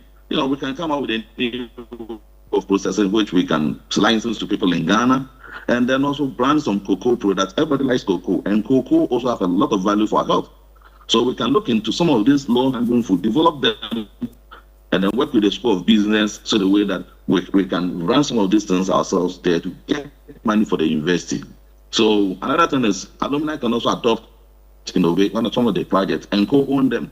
Cash or kind. I don't have money, but I can bring my mind. I can bring this equipment. I can do this, so that we can list some of these projects from the ground up, and then see if we can build a plant ourselves. Because there's no money, as I said, we can license them. We can do so many things with them because that's also money. So another thing I wanted to share with here is adding value. I know it's a tall request, but we have aerospace engineering. We have drones. We have aircraft. I was reading tech was giving 2 helicopters and the rest. I don't know if we have a major the school say they have large farms, they have airport, they have everything, so they shouldn't get a chance to see some of these things, because the amenities that you have also goes a long way for people to also run the school. I know the products are good, as I'm talking here. We can also have small manufacturing plants, so the way that students who didn't get a chance to do industrial attachment will have the chance to run this. I remember in the commercial area those times, there used to be yogurt over there. Man, I walked from Mecca to that area just to buy yogurt and the donuts. They were so good. So there's many more. Given the population on campus to be about, let's say, 80,000 or 100,000, that is what people we can sell to right there. So we should let the innovation spirit, permeate through everything on campus, that when you come into that area, you'll be buying something made by KNUST or made by KNUST students, such a way that the business student can work with the engineering students to be able to come out with something. People doing business strategy can develop things for them. Maybe before you realize, people becoming our professors will also have money in their pocket, because this project, they supervise it and they're getting a percentage of that, such a way that the future is promised for everybody. It becomes a win-win for everybody. So we've already went to the world to showcase ourselves, to be global citizen, coming from UST. UST also have to claim us to be able to showcase themselves to the world. Look at, these are all our people. Today they write about that person, tomorrow they write about that person, and then showcase themselves out there. You'll be surprised how many people are looking for this kind of story to network with us in KNUST, because a lot is being done, and KNUST is one of the premier universities in Ghana. So if it's a premier university in Ghana, we should take the opportunity to do more, to showcase ourselves. But the marketing part is very important. It's not always about what you can do. It's what you can also show. You can do it. It's already proven. Now, what can you show to the rest of the world? Also employ that services to be able to do things, to showcase to the world that, look, USC is not only local, it's not only regional, but it's global. So let's take that opportunity, and then that itself can bring funding to the university, because we can show you Google KNUST, look at the people, look at this, look at that. Sometimes when they're writing a proposal, you can use some of us to even add it to your proposal in terms of when it comes to the people on it. I can give you my background to put it on it. You get a project, fine. We can help you to guide you through this, because we in industry and you in academia, when we come together, we're able to do much. I was lucky because I was funded by a company called Eli Lilly and Company, in the pharmaceutical industry, because they had an issue which we solved the issue while doing my PhD, and they funded that. We hope those things can be available in Ghana, and then we can even get this coming from global source to be able to do this. That has to be flowing in. You should also not forget about our local men, because our local people can do a lot to help also. So some courses I felt like it's very important to consider. Intellectual property, it runs through everything. As an engineer, you should be mindful of it, which I think we can create seminars, or we can create pre-recorded ones for people to listen into. Economic feasibility analysis is also very important. That will expose you to some investment finance. I did this when I was at Tech, and it has helped me a lot. That's what I do a lot in that field, And then one thing which can also be missing is our customer and client relation, because people don't know how to talk sometimes when they are dealing with their clients and when they are dealing with customers. Look, your client put money in your pocket and your customer put money in your pocket to be able to get food to eat. So talking with them, letting them feel big, it's one way to deal with them. And you have to be patient, because we always say the customer is always right. I was in Ghana one time. I went to a restaurant to buy. The guy brought me the menu, and there was an A and a B. And I said, hey, can I get the B? The guy came back and said that we don't have the B, but the A is the same as the B. And I said, baby, I'm coming. That's my little girl here. So I said, if the A is the same as the B, then why are they labeled differently? The guy said, hey, give his money to him, or else I'll come and beat him over there. It was surprising to me. I'm coming to buy your product to help for you to make more. Then, I'm being told with this and that. So that's something that we have to teach. Baby, I'm coming. That's something we have to be able to teach ourselves to be able to, after that, to be able to do more. So with that, I will say thank you so much. I just wanted to share this with us. We have a lot of raw materials in Ghana that we can also tap into to building something original, so the way that we can be locally and globally focused as we go along with our daily life. So thank you for the opportunity to be to get the opportunity to speak with us today. Thank you. Thank you very much. I know that the attention span of some of us are waning. Shall we be upstanding, if you don't mind? Please be upstanding.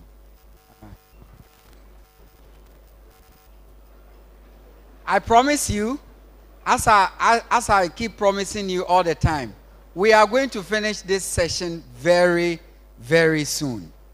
Let's give Dr. Eni Mensah a mighty hand clap of applause.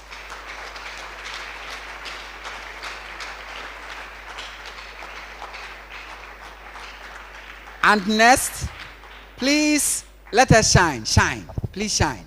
Shine. Let's go. Oh, some of you missed out. Let's shine. Let's shine. Let's shine. Please shine. Let's go. Thank you very much. Please have your seat. So let me tell you, it's super amazing. And this feeling is filled with a lot of nostalgia. I heard Mrs. Momadi's name mentioned. I heard Dr. Engineer Nana Babuachi and others mentioned. I also did hear about chemical reaction engineering. I heard about analytical chemistry, among others. And I am super glad to hear that Dr. Eni Mensah and others are shaping the status quo. And they are leading everything in the world. To synthesize, he says that engineers, when you are designing and building, think about sustainability. It's very important. You don't have to over-design. Look at the various degrees of freedoms here and there. He talks about making sure that we make most out of the opportunities we get. So please, let's make most out of the opportunities we are getting. Whilst doing that, he says we should be patient enough. We should always look for startups. We should look out for strategies to be able to go about our activities. He stresses on the innovation center, and he talks a lot about that. When he was doing, I saw the father of the college, provost, making a lot of notes. I know that most of them we are doing, but we can do more. Like we have, he talks about postgraduate education and the fact that we need to, give scholarship and stipend to people. I know KEEP program and other programs are doing that. Whilst I conclude, and then we begin the synthesis, I would need a hand of applause for the management of the College of Engineering and the lecturers as well, doing a lot. Please, let's clap for them. So at this juncture, I would like to invite my panelists, those here with us present. Engineer Kwabena Bimpon, please come up stage, and the giant. Please, I need you.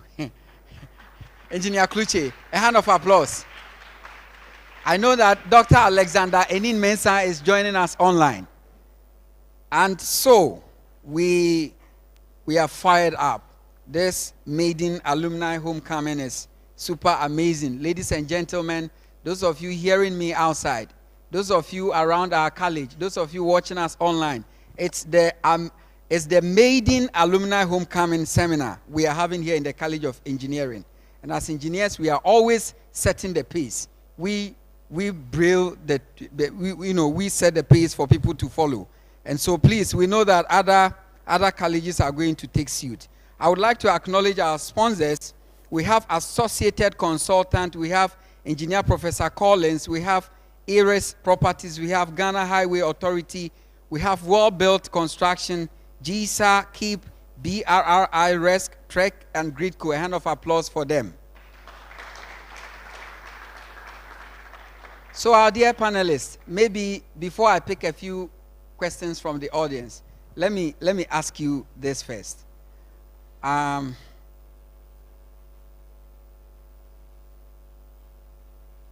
You know, most of the things you talk about, but for example, Engineer Kluche is talking about AI and its integration into what we do over here. I know Professor Ponyon and Dr. Eric Tutuchawo and others are leading the charge for us to do a lot of these things. Everybody is doing that. What is that one particular thing, you know, concerning Internet of Things, artificial intelligence, machine learning, what have you, that you think that we should improve? Maybe I'll go to Engineer Kluche first. Okay, so when I talked about that, I touched a bit on data. The data you put in is key. So as much as possible, when we are gathering data, the people that gather the data need to make sure that the data that they are putting in is the correct data as much as possible. There's peer reviewing, so you don't just get the data. And as engineers, one thing you'd realize with our line of work is we always work in teams. Always work in teams. Because what I have done, I might have missed something. So someone picks it up. So if you look at how we develop products, we have the concept stage, there are people that are there. When we get to the engineering design phase, there are people there. When we get to the stage where we actually build what we say we will build, there are people there. Then we go back to review it again and make sure it's 100% good. It goes to so many hands. All these points of, we call it hold points, all these hold points, data is gathered. So it's imperative that as engineers, to make this AI tool or this machine learning tool or this Internet of Things tool work well for us, it's important that the data that we put in is accurate, is correct, is peer reviewed, and it's, should I use the word, should be sensible data. Because what you put in is what will come out. So when you start your career, most of you will spend a lot of time working in those areas where you will be data gathering. And if you are data gathering and you don't understand anything, it's important that you ask the engineers, the senior guys, ask the question. What I'm getting, is it right? And I don't know if some of you, I'm sure you said it earlier on, we're always in touch with our colleagues in the academia because there are so many things that we will do out there. Because we are so practically based, we sometimes miss out on the theory part of how certain things should be done. So we always reach out. So for those lecturers who are very in touch with us, there are so many of them we share our work with for them to just review for us. And sometimes when we share the work with them, it's not for us to go like, oh, I'm just showing you what I'm doing, but also we also, in a very subtle way, giving you the opportunity to share what we are giving to you with the students, because what we are trying to tell you is this is the current information now. So the data gathering, for the AI to work properly, the data gathering is very important. And I cannot reiterate that point any further. Well, thank you very much. You know, incidentally, immediately you asked the question, the first thing that came to me was about data. And I'll share some experiences with you. We seem to be a batch that only consume information from elsewhere. We don't contribute. And if you don't contribute, then obviously the experiences that we have here, that we would tap into on the net in terms of AI tools, your chat GPT, look, it doesn't come from space. It is somebody who puts in that data. And all the computers in the world converge, and then the tools that we, as he has mentioned, will tap into it and analyze the billions and trillions of data. But if your data is not in there, what do you expect to get us an answer? Maybe whilst the others will be getting 80% correct, yours will only be 50%. And I don't think that we would have gotten anywhere if we do not contribute. And I want to give you a very simple example. Of course, I always say that I'm a civilized engineer. I don't know about the others. But then recently, there's a company that supplies concrete to a project that I'm working on. Premix, we all know Premix concrete. And this is an engineer. He then, because I decided that, look, we are unable to meet our 28-day strength targets. Of course, it is commercial, so they want to be as close as possible, not to go beyond what our specifications will require. Because our specifications require that when you are undertaking such, designs, you need to have a margin of 6 to 12, kilopascals. But he would want to get maybe 0 or 1. But if something goes wrong, then you fall below the expectation. And for those of you, we deal with materials. We are supposed to know the properties of those materials. And it is based on those properties that we design as engineers. But then if you assume something in your design and it goes out there when it is being built with a lower expectation. Yes, of course, we have factors of safety. We have all those things for materials and also for human error, for loading, and all those characteristics. But then, sometimes it can be critical, it can be fatal. And that is where our challenges, I won't say that it starts from. Let's say that it starts. So I asked him, why is it so? Then he told me that they have so much data. And that data, from his perspective, has taught him something. That if you will use a particular type of concrete, and we have different, sometimes we think that, cement. We think that cement is cement. Painting is painting. You know that advert. It's not all painted that is painting. It's not all paint that is paint. We have different types of paints with different properties and different applications. Same with cement. We have various grades of cement. We have various types of cement. It depends on the way it is ground, and the fineness and all those things. I can go on and on. But he has realized that if you use a particular type of cement, you might have a rapid hardening ability such that you get your strength. Probably, we do 7-day, test, and you expect that your 7-day test will be about 65, and that is, you see, I'm using a certain figure. That is based on studies probably done elsewhere, because the concrete in North America or in England or anywhere else may not be the same. So if we do not publish our data to be able to help those of us who are out there doing the, as you mentioned, the practical, part, you might think that you should be able to get 60 or 65%. But you are not getting it. Then you get to 28-day strength, you want it to be 99% or more of the strength that you require. So if it is 25, you want to get maybe 24 point something. But you are not getting it. Now he has the data. That data must be published, and it becomes part of the body of knowledge and the body of data that is available worldwide. So that when somebody puts in his AI tool, it should be able to tell him that, hey, if you are working in such an environment and in such a country with this type of cement, expect that the strength will be different. I believe that I've been able to tell you and I that we need, and you see, when it comes to publication, you don't need to be a professor, or even for you students, you can gather some things and begin to share. And of course, you have, lecturers here who will guide you. Those of us who are in the industry, and you make mention, I have friends here, and I do some designs with them. I don't know whether Dr. Tutu is here.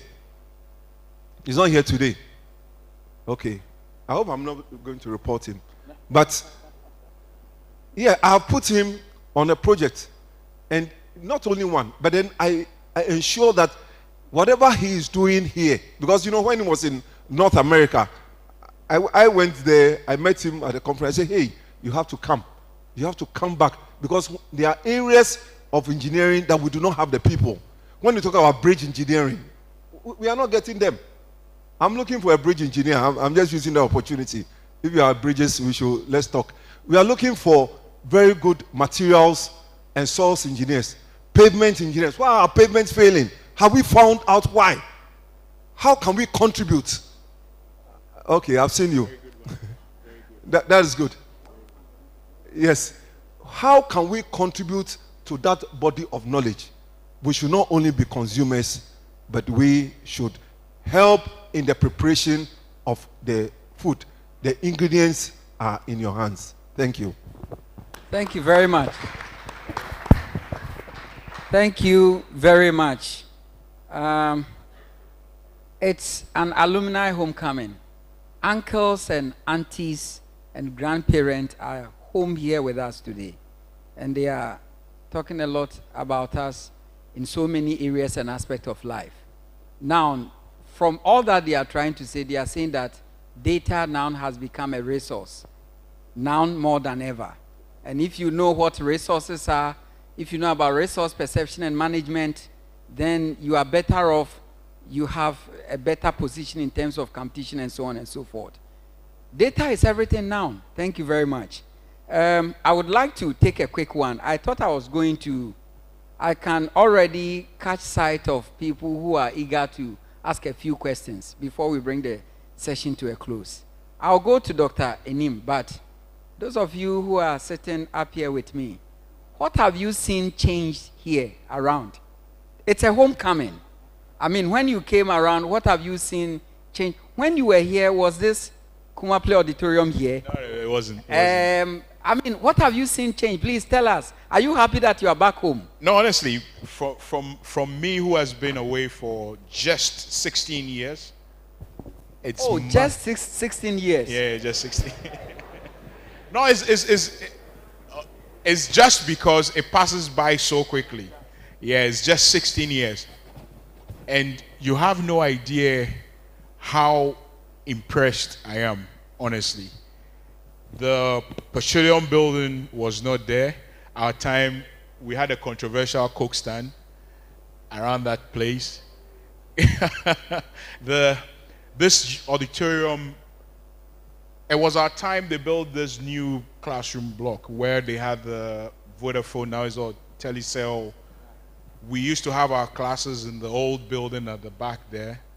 There's been a lot of improvement because in the past, the engineers were pretty slow in what we did. We seem to be pretty much comfortable where we are. When it's working, it's fine. But I've seen a massive change. And this is testaments to the leadership here who care about the students and who want to improve the lives of the students. And the resources that you have now is better than we had. And we have made it. So you have no excuse not to. So take advantage of it. I don't think your time is way, but I don't think even our time, we never really had any properly functioning computers around to do any work. Most of it, we had to go to the guys who were around the engineering gate, or maybe we used to have, do you still have that printer place that used to be behind one of the buildings where we used to go and do all our photocopies? You can't do that now. They are not existing now. We used to stand there in queues just to get photocopies to go and read. Now your group has is it the ICT center, the learning? I was impressed. We had a webinar there yesterday. I was so impressed. And honestly, please take advantage of it. There's still more to do. And we need to encourage the good work that has already been done now, and it's impressive, honestly. From what I've seen and what I'm seeing now, is honestly impressive. I'll go for Engineer Bimpon now. But you see, you can't allow somebody to tell your story. You need to tell it yourself. I'm super amazed about you. Probably you have been around just a few days now, and you have already seen the kind of things that are happening around. As for Engineer Bimpong, we are living here with him because every now and then we pull him from Accra, or if it's in the state or wherever, to come home. Please, my president, what have you seen around? Well, he's talking. And please, whilst you are seeing, we need money in the funds. Thank you very much. Thank you very much. I think that he's mentioned quite a number of physical infrastructure or buildings that we have, and you know, the civilized guys, they always want to, separate themselves. You have another building somewhere, Rexec, and keep. My goodness. But I want to leave that. The soft things that are being done. And you see, when you are a student and you are attentive, you open your eyes. And Dr. Anim Mensah made mention. He says it took only a lecturer to say something was not possible. And that ignited something in him. That what can I ensure that it make possible? Now, in our time, and 15 years, my boss is here. He left in 1969. I had just been born, or probably no. When he left, I wasn't born, because I was born in July 1969. So he, 68, he was working. Now the point is that yes, Dr. Sariabua, he is the chairman of the Associated Consultants Limited. I remember the first day when once we are in Professor Kumapli's auditorium, let me mention it. We met in, is it room C? No, the last one. LT. Or is it LT? LT now. Oh, yes. You were there at the time. You were a lecturer when I was a student. I remember you, mechanical. Yes, I remember you. Almighty Professor Forster, a hand of applause. Yes. Now, we met all of us, all first years, we fitted into that room. Yes, we were only 200. From chemical, electrical, civil, mechanical, geological, geodetic, just name them. We were all in that room. And Professor Kumaple, in those days, he was a very disciplined and feared man. So he said that, as engineers, you need to, he had a deep voice. You need to have ingenuity. My goodness, I had never heard of such a word. But today I am being able to tell you, the point that I'm making is that whilst a student, the things that you hear, not necessarily in the classroom, maybe some of the things that we were taught, we sometimes joke about them, okay? We may have even forgotten. But the things that you hear from your seniors, people who have, treaded the path that you are now following, and can tell you all the things that you are doing, we have done it before. But you begin to hear new things. It ignites certain things in you. This kind of seminars that you are now having. I have given, I've taught in the final year students, I think last year. I believe that mine was the last seminar. They are now doing their service. It is so refreshing because you are going to have direct opportunity to learn from us. You can ask us questions. Because those days, they were not coming here. They were not coming here because nothing was being organized. Now they are career fairs. Are you taking advantage of them? I realize that you even have the data that is given to you for free. Yes. Data. And what are you using it to do? To watch Prison Break or any of the soap operas, Korean series. So remember that the things that you have here, there are some schools when you go, you will not get them. I was in Fura Bay College in Sierra Leone only about 2 or 3 weeks ago. And I met some fine gentlemen. They have an innovation center just like you have. And as I sat down and listened to, it was a private visit, and I listened to these young Gen Zs talk. Why? Can't we? Look, they don't have it, but the kind of things that they are doing, KNUST, now we are going out there. Like in Achimota School, it says that you are the water to a thirsty land. Living waters to a thirsty land. They are in Gambia. I met one of your professors, on the flight. They are in Gambia doing all sorts of things. So please, I will keep on saying the same thing, that there is so much that is happening here. All you need to do is to take advantage. Look, when we were in second year, in those days, the lectures did not, even though there were not that many, they did not have that close interaction with us. But I remember Professor Dr. Boache, who had come from the US. We had time where we went to meet him, and then he explained things to us. And all he was telling is that sometimes when you are in school, you are so eager to get A, and all your mind is about your grades. But he says when you go to examination, think about making your 40. And in the American accent, you first get your 40, and after you can think about getting a C or a B. Nowadays you are getting 90s and very high mark. It is all good, but at the end of the day, the things that are happening to you, maybe you don't know, but I'm telling you, because I left, I left 31 years ago, but 16 and 31. Yes, but I still consider myself very young, and I'm still learning. So what about you? So please, the things that you are seeing here, we did not have it. You have laboratories to do it. Oh, look, there's a civil lab there. That's where we had the computers. And those times, to be able to have access, it has to be in the night. I was running Pascal, programs, Turbo Pascal, and you have to go.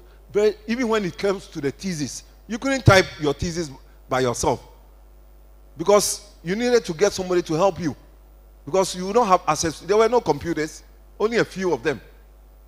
So maybe if you want to talk, you talk. You talk, sir. But sometimes you need to hear from us so that you value what you are obtaining here. Whilst we were talking, I saw some of you, a lot of you were on your phones. It's good, but please, I hope that you are listening and taking notes. Even the professors are taking notes. Some of us, you saw me, I took a picture of what I was seeing. What are you doing with the phone? Just playing WhatsApp, music? No, that is not. He mentioned it. You don't need to go with all those computers out there. All you need is your phone. You have meetings with your phone. I have my books on my phone. So when I sit somewhere and I'm reading, I can write on my phone or on my tablet. It's here. If you look at my tablet, when I sit in the plane, I scribble. So I can write 10 pages of thoughts. Thank you very much. Thank you very much. Thank you very much, ladies and gentlemen. Our next question is to Dr. Enin online. But before I do, I would like to acknowledge the presence of key important people here talking about infrastructural development and others. We cannot do but mention the fact that our foundational provost, Professor Momadi, has done a lot for us. A hand of applause to him. He's a very quiet and reserved person, but please give us a wave, Professor Emeritus. Let's see you. A hand of applause. And concerning innovation, as Dr. Enin was talking about, we have the director of TCC, Professor Francis Davis. Please, let's see you. Give us a wave.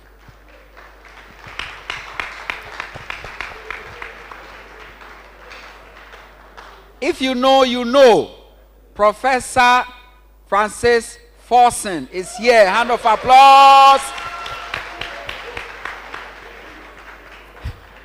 Somebody is saying heat. We all have had our shares, and then a very strong man. We have the chairman of Associated Consultant here. Please, please a hand of applause.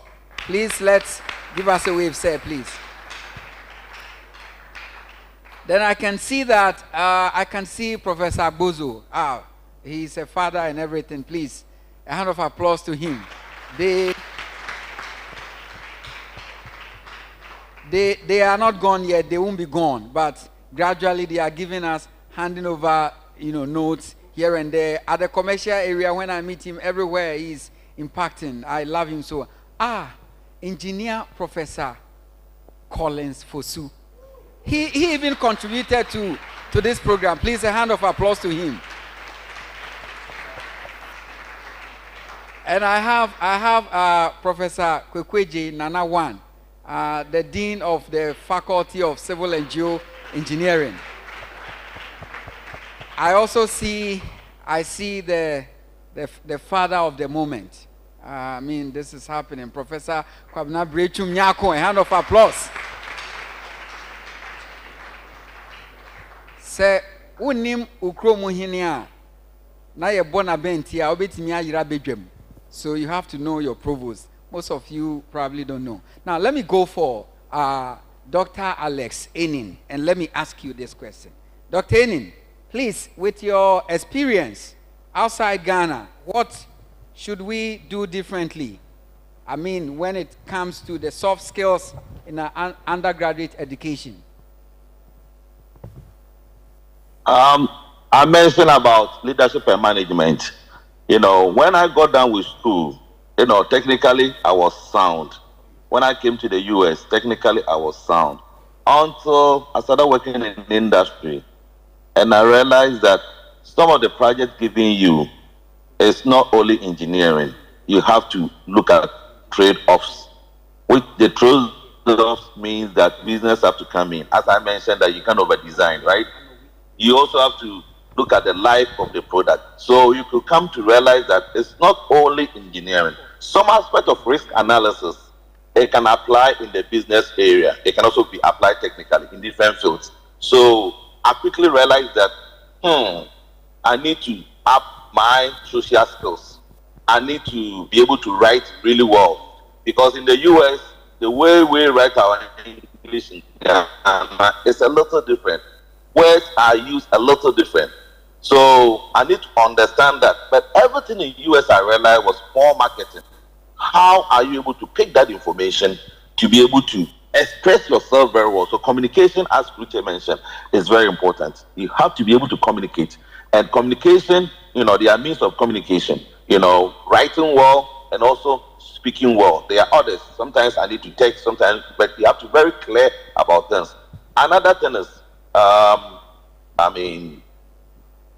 socializing with people. You need to know how to engage people. In Ghana, you can't look so into the eyes of someone. Like your professor is your superior, so he's like a mini god, you can't look at him. Here, the more you don't look into the eyes of the person to talk with the person thinks you are hiding something. You know what I'm saying? And then in Ghana, I'm a quiet person. So here, they look at it as you are anti-social. You know what I'm saying? So quickly, you have to be able to learn those soft skills and be able to engage people one-on-one. You need to be confident, but not being rude. You need to get yourself across by not being too wordy. Be mindful of your words, especially when you are sending emails. But sometimes in Ghana, we used to take things for granted and we were not too much informed.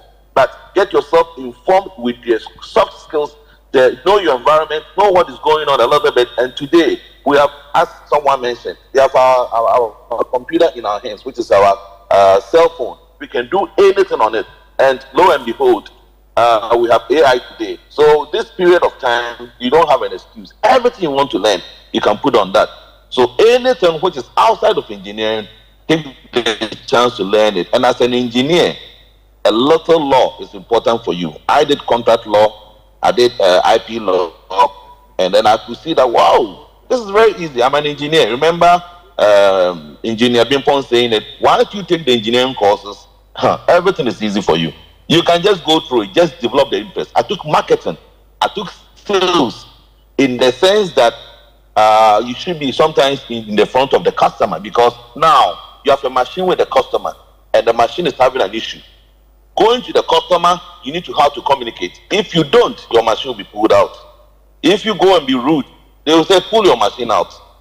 In Ghana, I've seen that people, when you go to buy, they are the only person selling.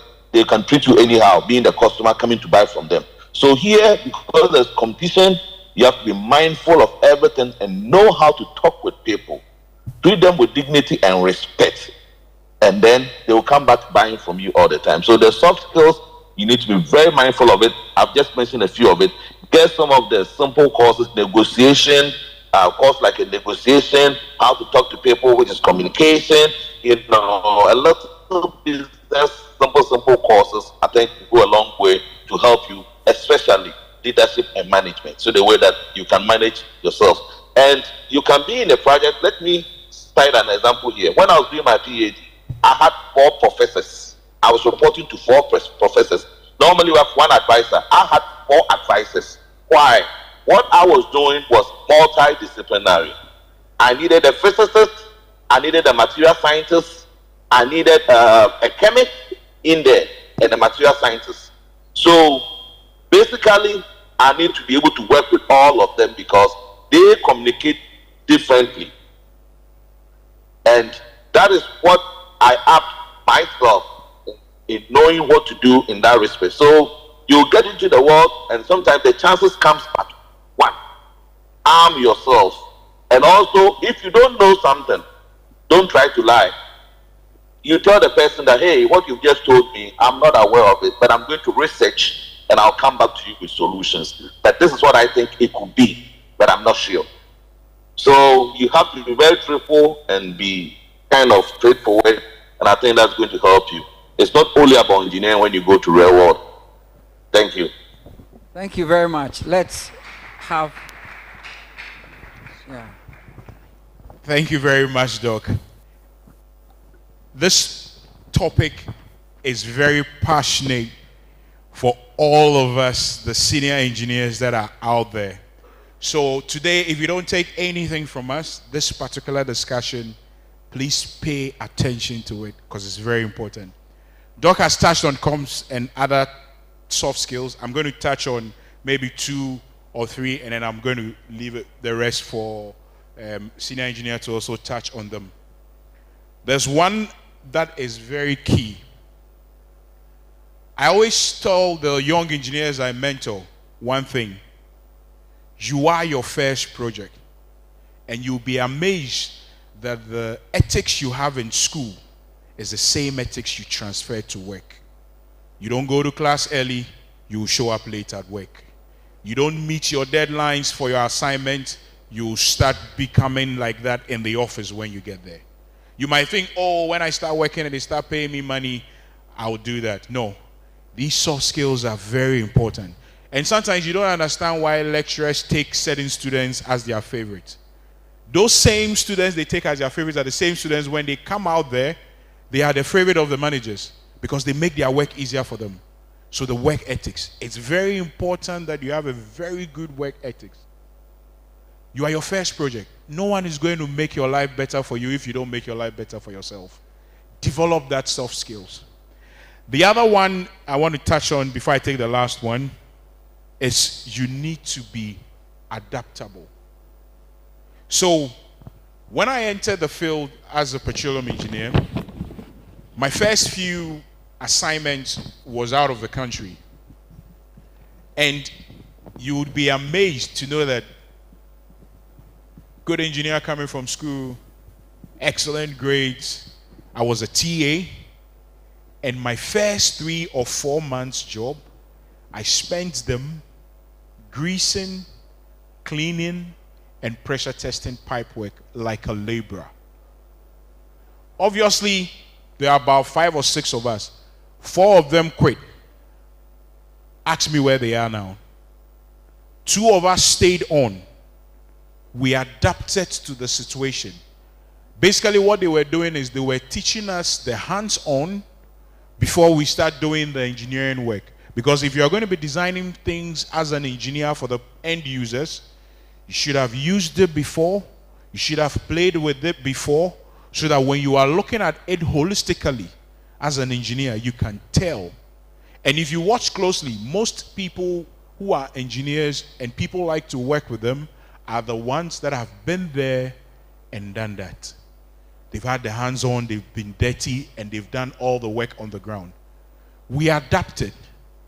It's not going to be rosy for all of us when we come out and they put you in a nice office with AC, and then I think not a lot of engineers wear tie nowadays.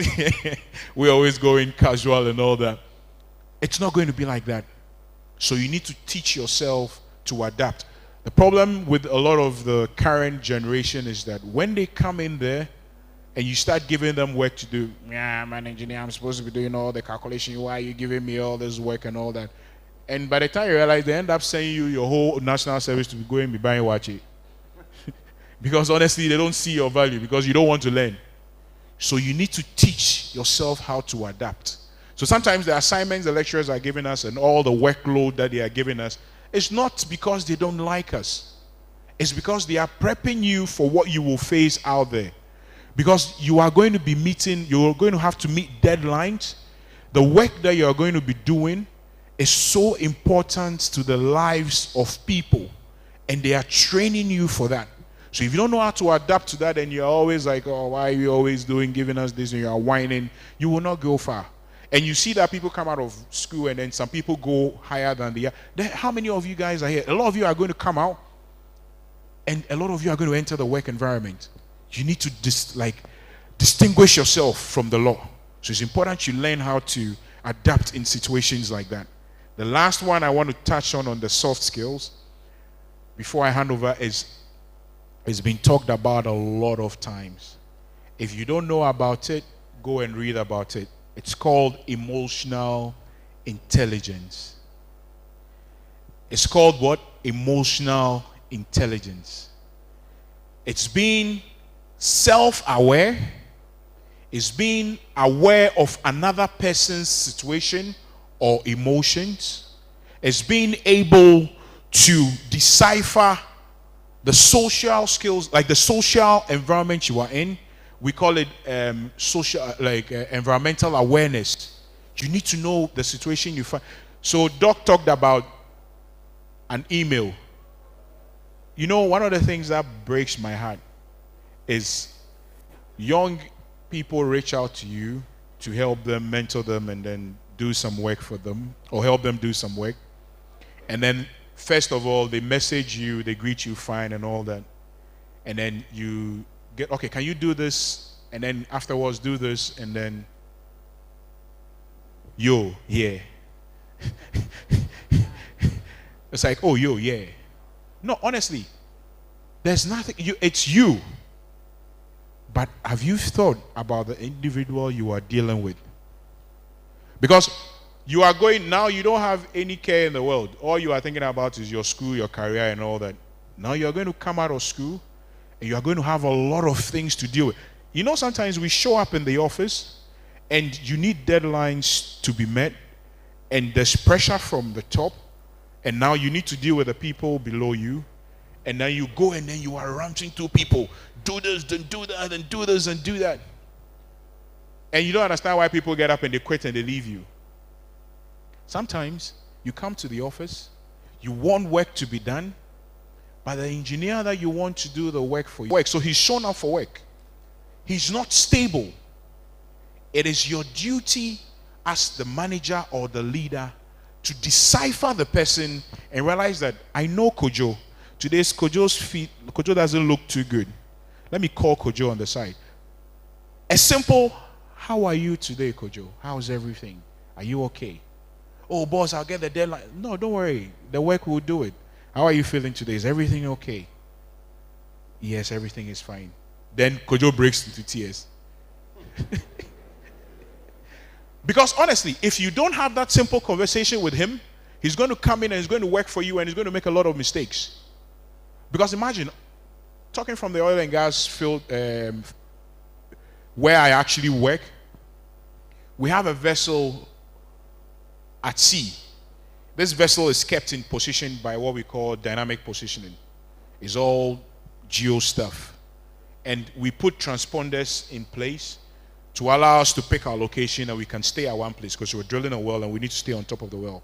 We have calculations for when we drift off and when we need to unlatch and things like that. The guy, you might be probably the one drilling the well and you are thinking the guy's job is not important. All he does is sit there. Or he just sits there and he's looking at the beautiful horizon.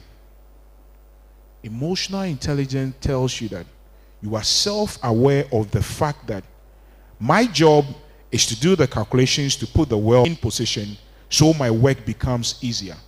So you don't feel like you are more important than the guy who is sitting there and you think he's doing nothing. Let him fall asleep and let the vessel drip. You will see. So it's important that you master that emotional intelligence to be self-aware, to be aware of other people, to know your environment and the people you work with, to know how important someone is and their work. So imagine we are using AI tools. Oh, AI, very fine. And the guy who is putting the data, you don't know him. And he puts in raw data for you, wrong data. And you are sitting at the top, you think you are the very one important, and you're putting in the codes and the thing is spewing out data. If the guy who is putting in the data is wrong, you might spew out a brilliant report, but everything is misplaced. So it's important that you learn that, pay attention to it, and build that. And emotional intelligence also allows you to be confident enough to know that if I have to send a message across to an individual, I am valid in sending that message to the person. Listen, or your professor does something to you. You are not shy, and then all of a sudden you are not talking to your professor. You build resentment inside of you, and you are dealing with it. When you build resentment, you deal with people basa basa, just anyhow. But the emotional intelligence tells you that I am self-aware, that I have been hurt by something my professor has done to me, and it's affecting my relationship with him. I have the confidence in myself to know that he will listen to me, and I go to him and I say, Prof, the last time what happened during this period wasn't too good, and it affected me in a way. And it's the duty of your professor to also understand that he might have done something that affected you, and both of you resolve that issue. Then it goes on. Then you can be the best. Because at the end of the day, as an engineer, you need a very clear mind all the time. Because you are not thinking about always the end goal.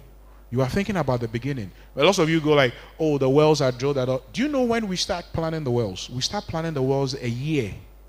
And when we plan the well and we are executing the wells, everything we've planned in the year, being the lead, I need to have known everything in there to be able to have the clarity of mind to make a decision on the fly to solve a problem when it pops up.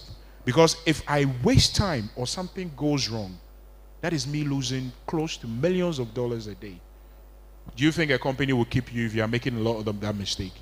So it's important. So all the skills and everything you are learning in school and the technical is good, but the soft skills are very important for your success as an. Give us a quick one on. Yes, because I know it's lunchtime, and when you come between lunch and other people's, they become resentful. But then let me just, I've written down a number of things here, but then let me just, give you them not in any particular order, and how you also present yourself. I hope you get it. Sometimes we dress sharply because we are in school. You think you can just dress anywhere. You are going for an interview and you just dress anyway.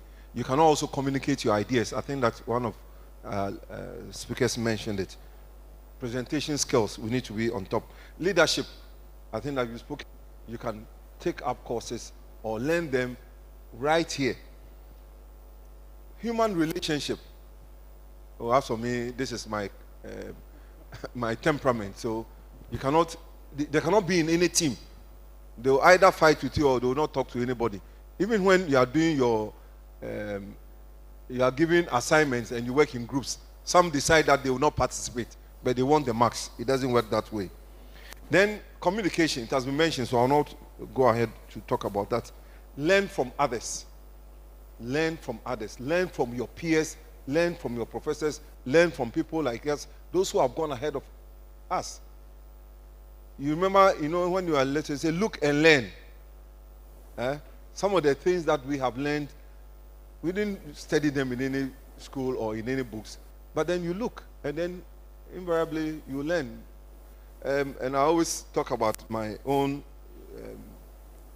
engineer, Sariabua. When I was a young man, he was a chief executive of Associated Consultant. And we were just watching how he was conducting his life and the business and the way he was talking to us. Sometimes he takes you to a place, you young man, 24, 25 years, and he says that he is my colleague. Hey, the colleague, how can I be a colleague of this man? And then he projects you. If you bring somebody down, that doesn't raise you. It doesn't raise you. So you look and learn, and then you try and also project others. And by doing that, your report writing skills and even the English language. Okay, we do not communicate in peace. Sometimes our presentation or in reports, because we've been dubbing. Do you still use the word dubbing? You dub and dub names. Okay, but please, and in next numbers, let us learn. Look, when we went to graduate school, even from here, we had Mrs. O'Reilly, who was an Irish, teaching us English language and report writing. Now, you can learn a lot, from here. Even if you have to take a course in English, why not? Learn. The fact that you have been trained in English does not mean that you can speak it or write it properly. Sometimes you need to continuously learn. And then programming. And here I'm not talking about computer programming. Programming, in terms of scheduling. Program your own life and ensure that the work that you do, you have something. So you speak as an engineer, don't speak amiss. Speak based on facts. Based on facts and figures. I know our time, so let me just... And then you mentioned ethics and integrity. That should be part of us. And when we're talking about from ideas to business, ideas to business. Me, I'm a businessman. So it's not just doing engineering. At the end of the day, there must be food on the table. So whatever I have learned, I want to translate it into business. And the opportunity for business will bring me a little bit of cash so that, Professor Nyakung, we can also bring you some small for the school. Thank you. Or for the college. Thank you very much. I'm going to go to our dear student. Unfortunately, I need to pick probably only 2 questions, but I want to assure you this. In the evening, we have a cocktail meeting.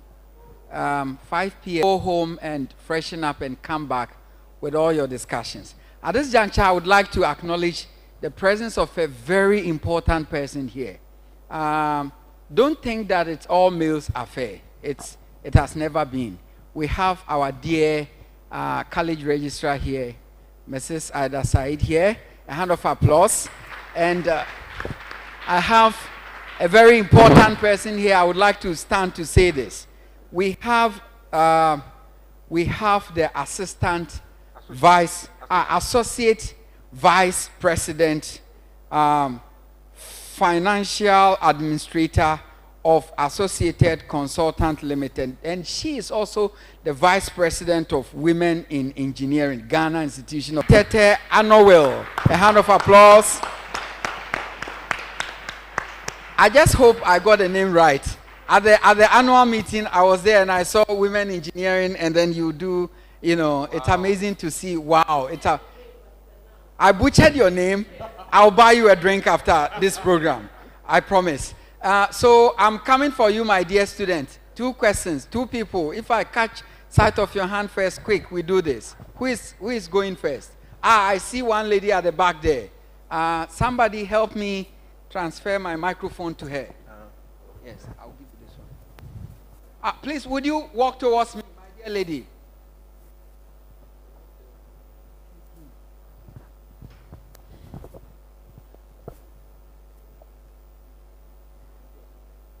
Good afternoon. My name is Mame Mokoa, a third-year chemical engineering student.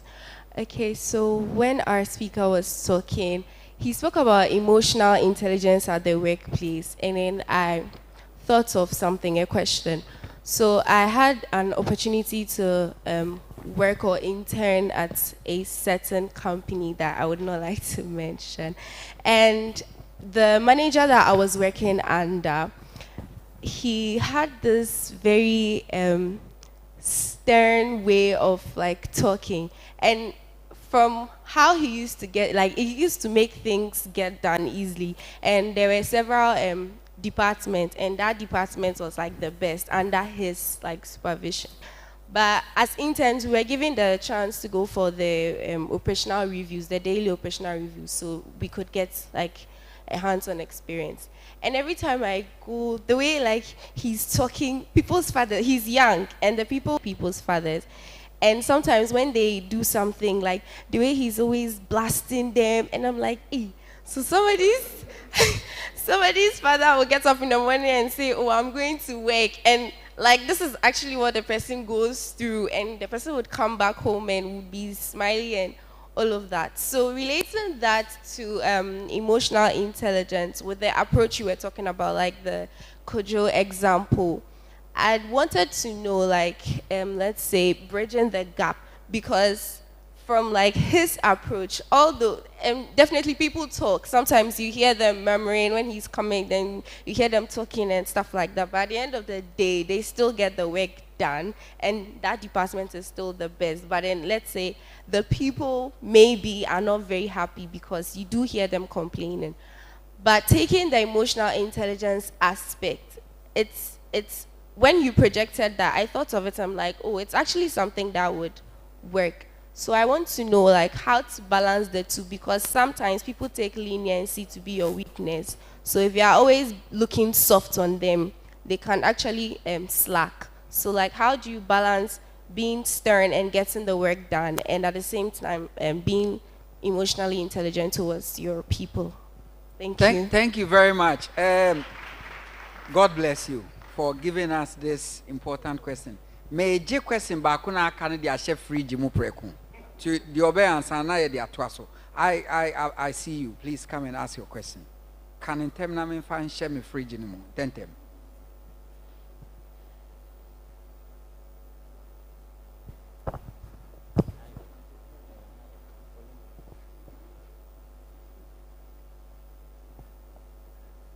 Right.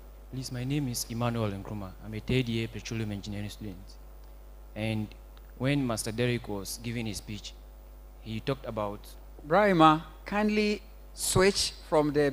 So he talked about opening up and then being able to express what is within you. And so later, he also talked about some people going beyond, stepping beyond their boundary. So I would like him to talk more about how to open up, come out of your shell. Yeah. Yes, because most of the time, some of us are afraid of coming out of the shell because of the fear of going beyond that particular boundary. Yes, so that's what I would like him to talk about. Thank you very much. Sir, what's your name? Emmanuel Nkrumah. Which department? Petroleum Engineering Department. Which year? Third year, please. Thank you. Thank you very much for your question. So we have two questions. I'm going to go for Engineer Kluche first, and then I'll go for Engineer Bampon and Dr. Enin lastly, and then we are out of here. So first of all, there is somebody asking a question about emotional intelligence. Some boss is very hard, quote and unquote, at the workplace, and then but he gets that he should be in, so long as he want to accomplish a lot of things. So I come for you. Okay. The first question was a very excellent and practical question, and it needs a practical approach to it. So what we've seen in the past with leaders like that is, even though they get the work done, they can be extremely toxic to the team. Not to be brutal, I will get rid of that leader. What we tend to do is we want people that can rope a lot of people in and let them feel comfortable in an environment to work in. He's good. You don't want a situation where the team will function at a certain level, but it's a false functioning. That is what it is. It's false functioning. And you would know immediately, leaders like that, you would no doubt, about 90% of the time, they are micromanagers. And micromanagers are very difficult to work with. So, to answer your question, the approach to a leader like this, there's twofold. Because you are not sure whether he will listen to you, most times it's better to approach him from his peers. So you find a peer that you know has a good relationship with him, and you approach it in a way where you tell him, oh, your guy, he's good and all that, but I think sometimes he needs to tone down on the way he approaches people, because obviously it's true. Someone's father gets up from home and tells the kids, I'm going to work, and he goes through all that. By the time the father gets home, when your kids want to talk to you, you are already, so what you do is you soaked up. So when you get home, you let it out, and you let it out on people who have done nothing to you. That is what the ripple effect of a situation like that is. If it's difficult to approach in that angle, because people like that usually will take offense for you not coming to them and talking to somebody and all that and things like that. So anyone who has worked with me and who has been in my team or been with me in an office will tell you that Derek is one of the few people that will walk up to you and talk to you. We call it crucial conversation. It's actually a training. My company actually took the whole company through that training course, which is called crucial conversation. So you sit down with someone like that. What you do is you don't approach the person, because usually when you approach, the people would retaliate. You approach their situation, and the situation is based on scenarios. What happened, how it happened, how it made you feel or other people feel, and what you think the person could have done differently.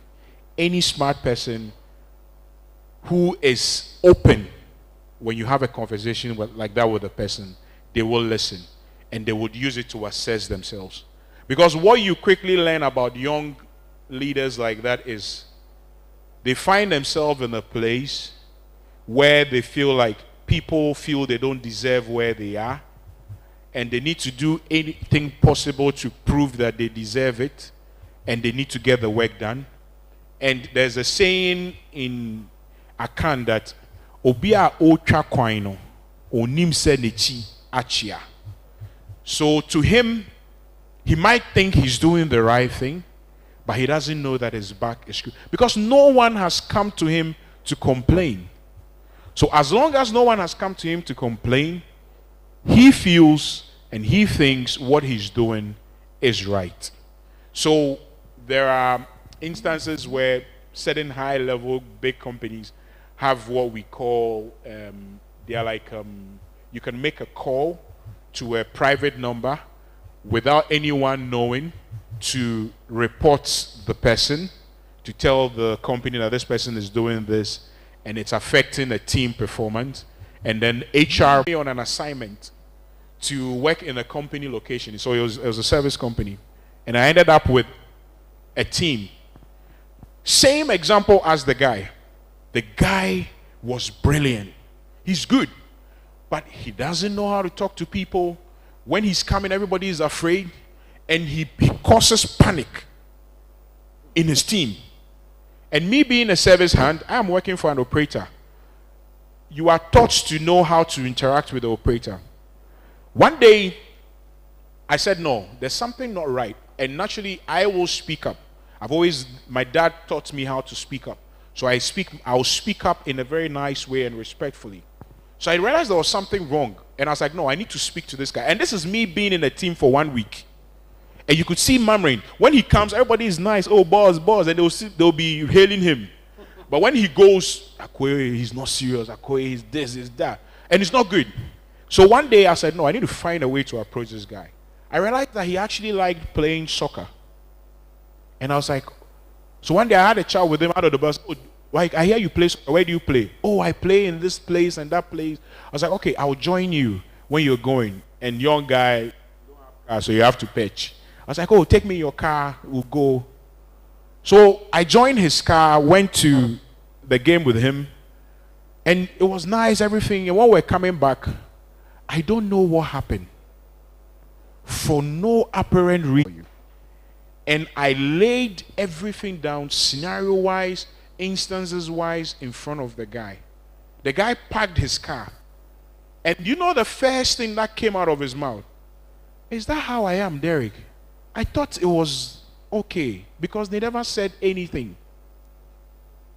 That's how it could be. He doesn't know. It could be. They are the ones that know what they are doing. So when they go and they sit in the office, hey, these people, you see the way they are all shaking. Next time when I go out, I'll do this. There are people like that. And then there are the ones that don't know. So up until you have the conversation with someone like that, you will not know. I left my last job because I had a boss like that. And I had that conversation with him, and I told him, it's a good company to work for, and I love it, but I'm leaving the company because of you. And this and this and this. And I actually had notes, and I presented it to him, that this is why I'm leaving, because of you. Because how do you go to a meeting for your appraisal with your boss, and then the first thing that comes out of his mouth is, I know you want my job. You get it? And when I left, and funny enough, I'd had my job, my new job, I'd had it for like 3 months. I never made mention of it. I just sat on it. So now I had something to stand on to have that. I had a conversation with him, and I left my job. When I left, it didn't take 2 months. There was some people, they will not take that, because his team is more important to him than an individual. And they are like cankers. They eat through the system. So yes, have that conversation. Don't be afraid. What's the worst that could happen?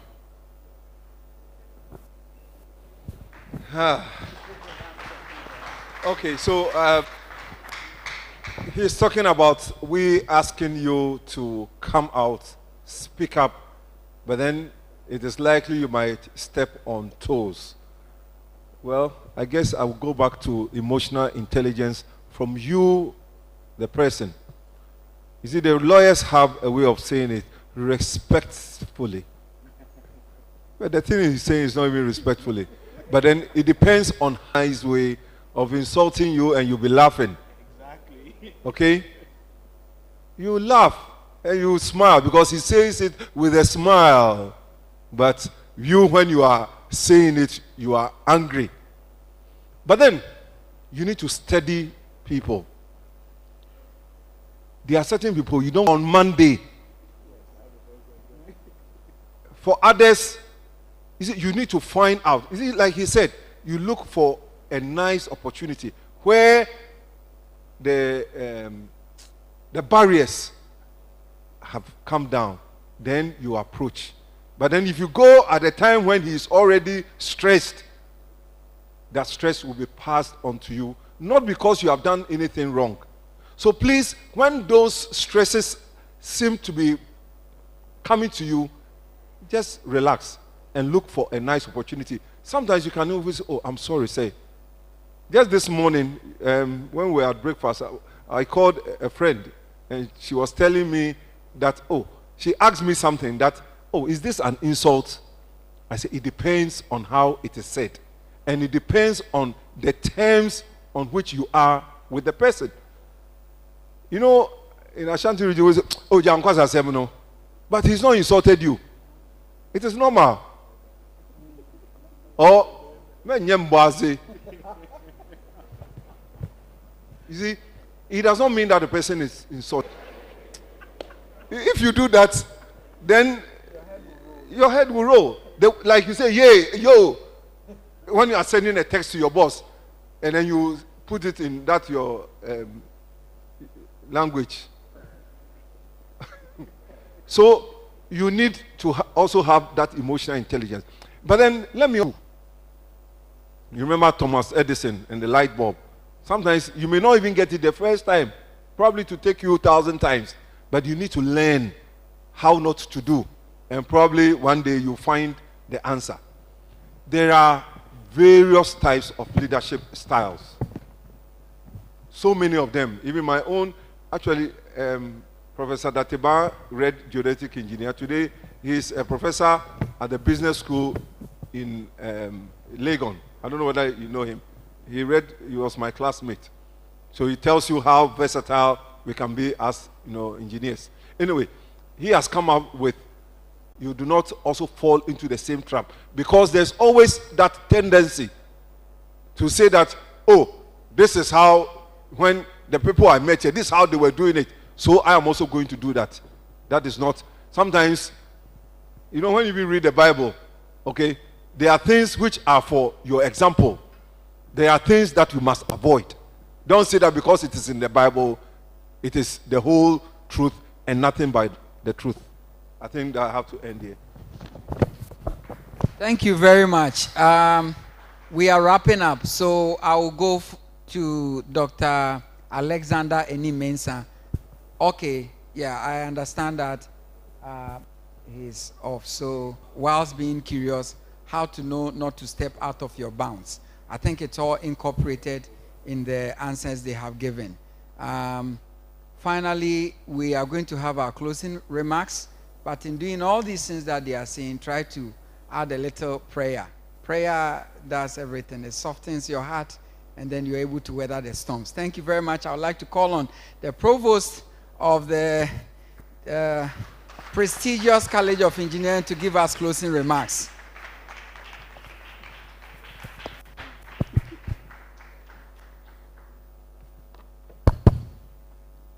Thank you, MC.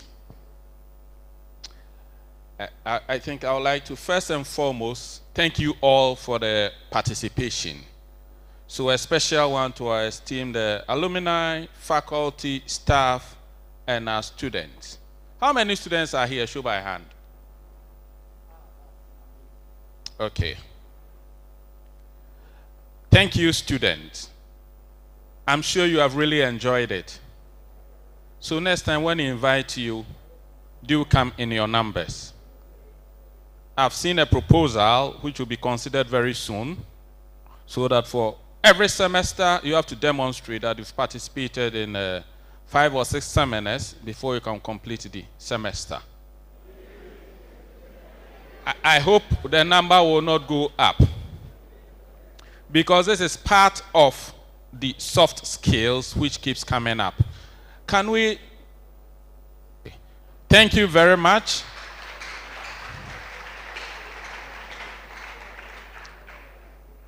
We are very, very grateful for taking time off your busy schedule to be with us. I have really enjoyed every bit of it. I checked with the students and we've confirmed that too. To our panelists, a big thanks. Excellent insight from our panelists.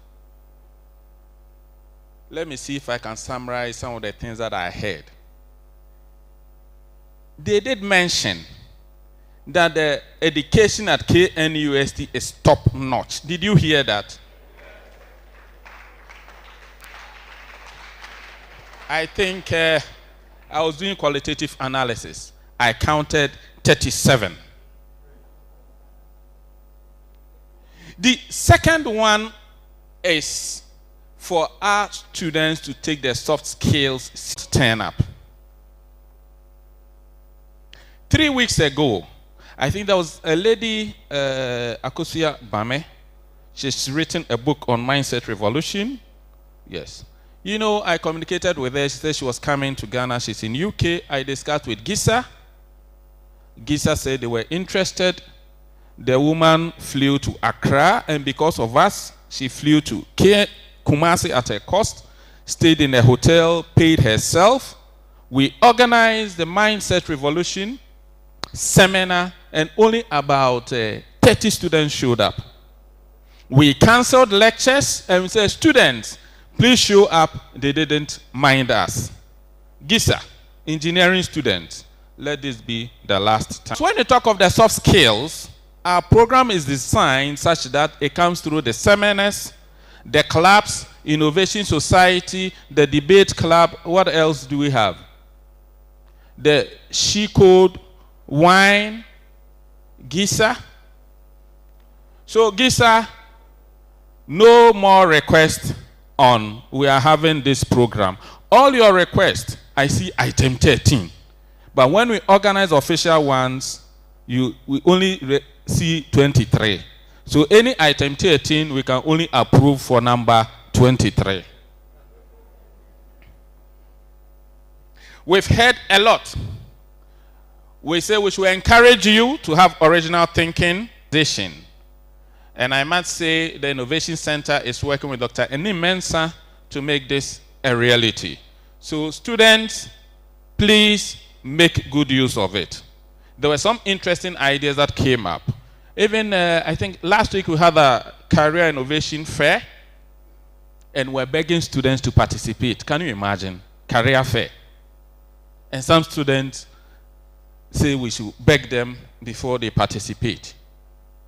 All these are being organized for you. Maiden Homecoming, and we have to beg students to participate. Anyway, for your information, at 5 o'clock, we have a cocktail. And this is where you can have one-on-one interactions with the alumni. So please, very grateful for participation. Thank you so much, esteemed alumni, panelists, faculty, staff, and students. 5 o'clock, we meet at the Petroleum Building, the square, for our cocktail. Looking forward to seeing you.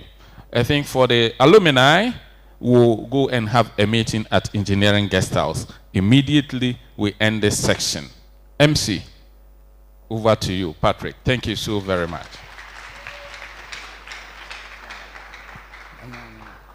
Thank you very much. Thank you so much, Prof. So we'll take our closing prayer, but it is my duty, and let's interact with them. You would never know. Maybe you are going to pave an opportunity for yourself. Please come around 5 p.m. And then we are leaving here, alumni and invited guests, to the Engineering Guest House. We are going to the Engineering Guest House. You know what we are going to do? When there is any time we call clan men to meet. Omoye ebusuya meeting. Inti College of Engineering alumni here present. Yekoye ebusuya meeting. We are going to think about the College of Engineering fraternity and how we can help you better. So we'll meet there. I think that is the only announcement we have for now. Lastly, we would like to share a word of prayer, if you don't mind. Shall we pray? Let us be upstanding.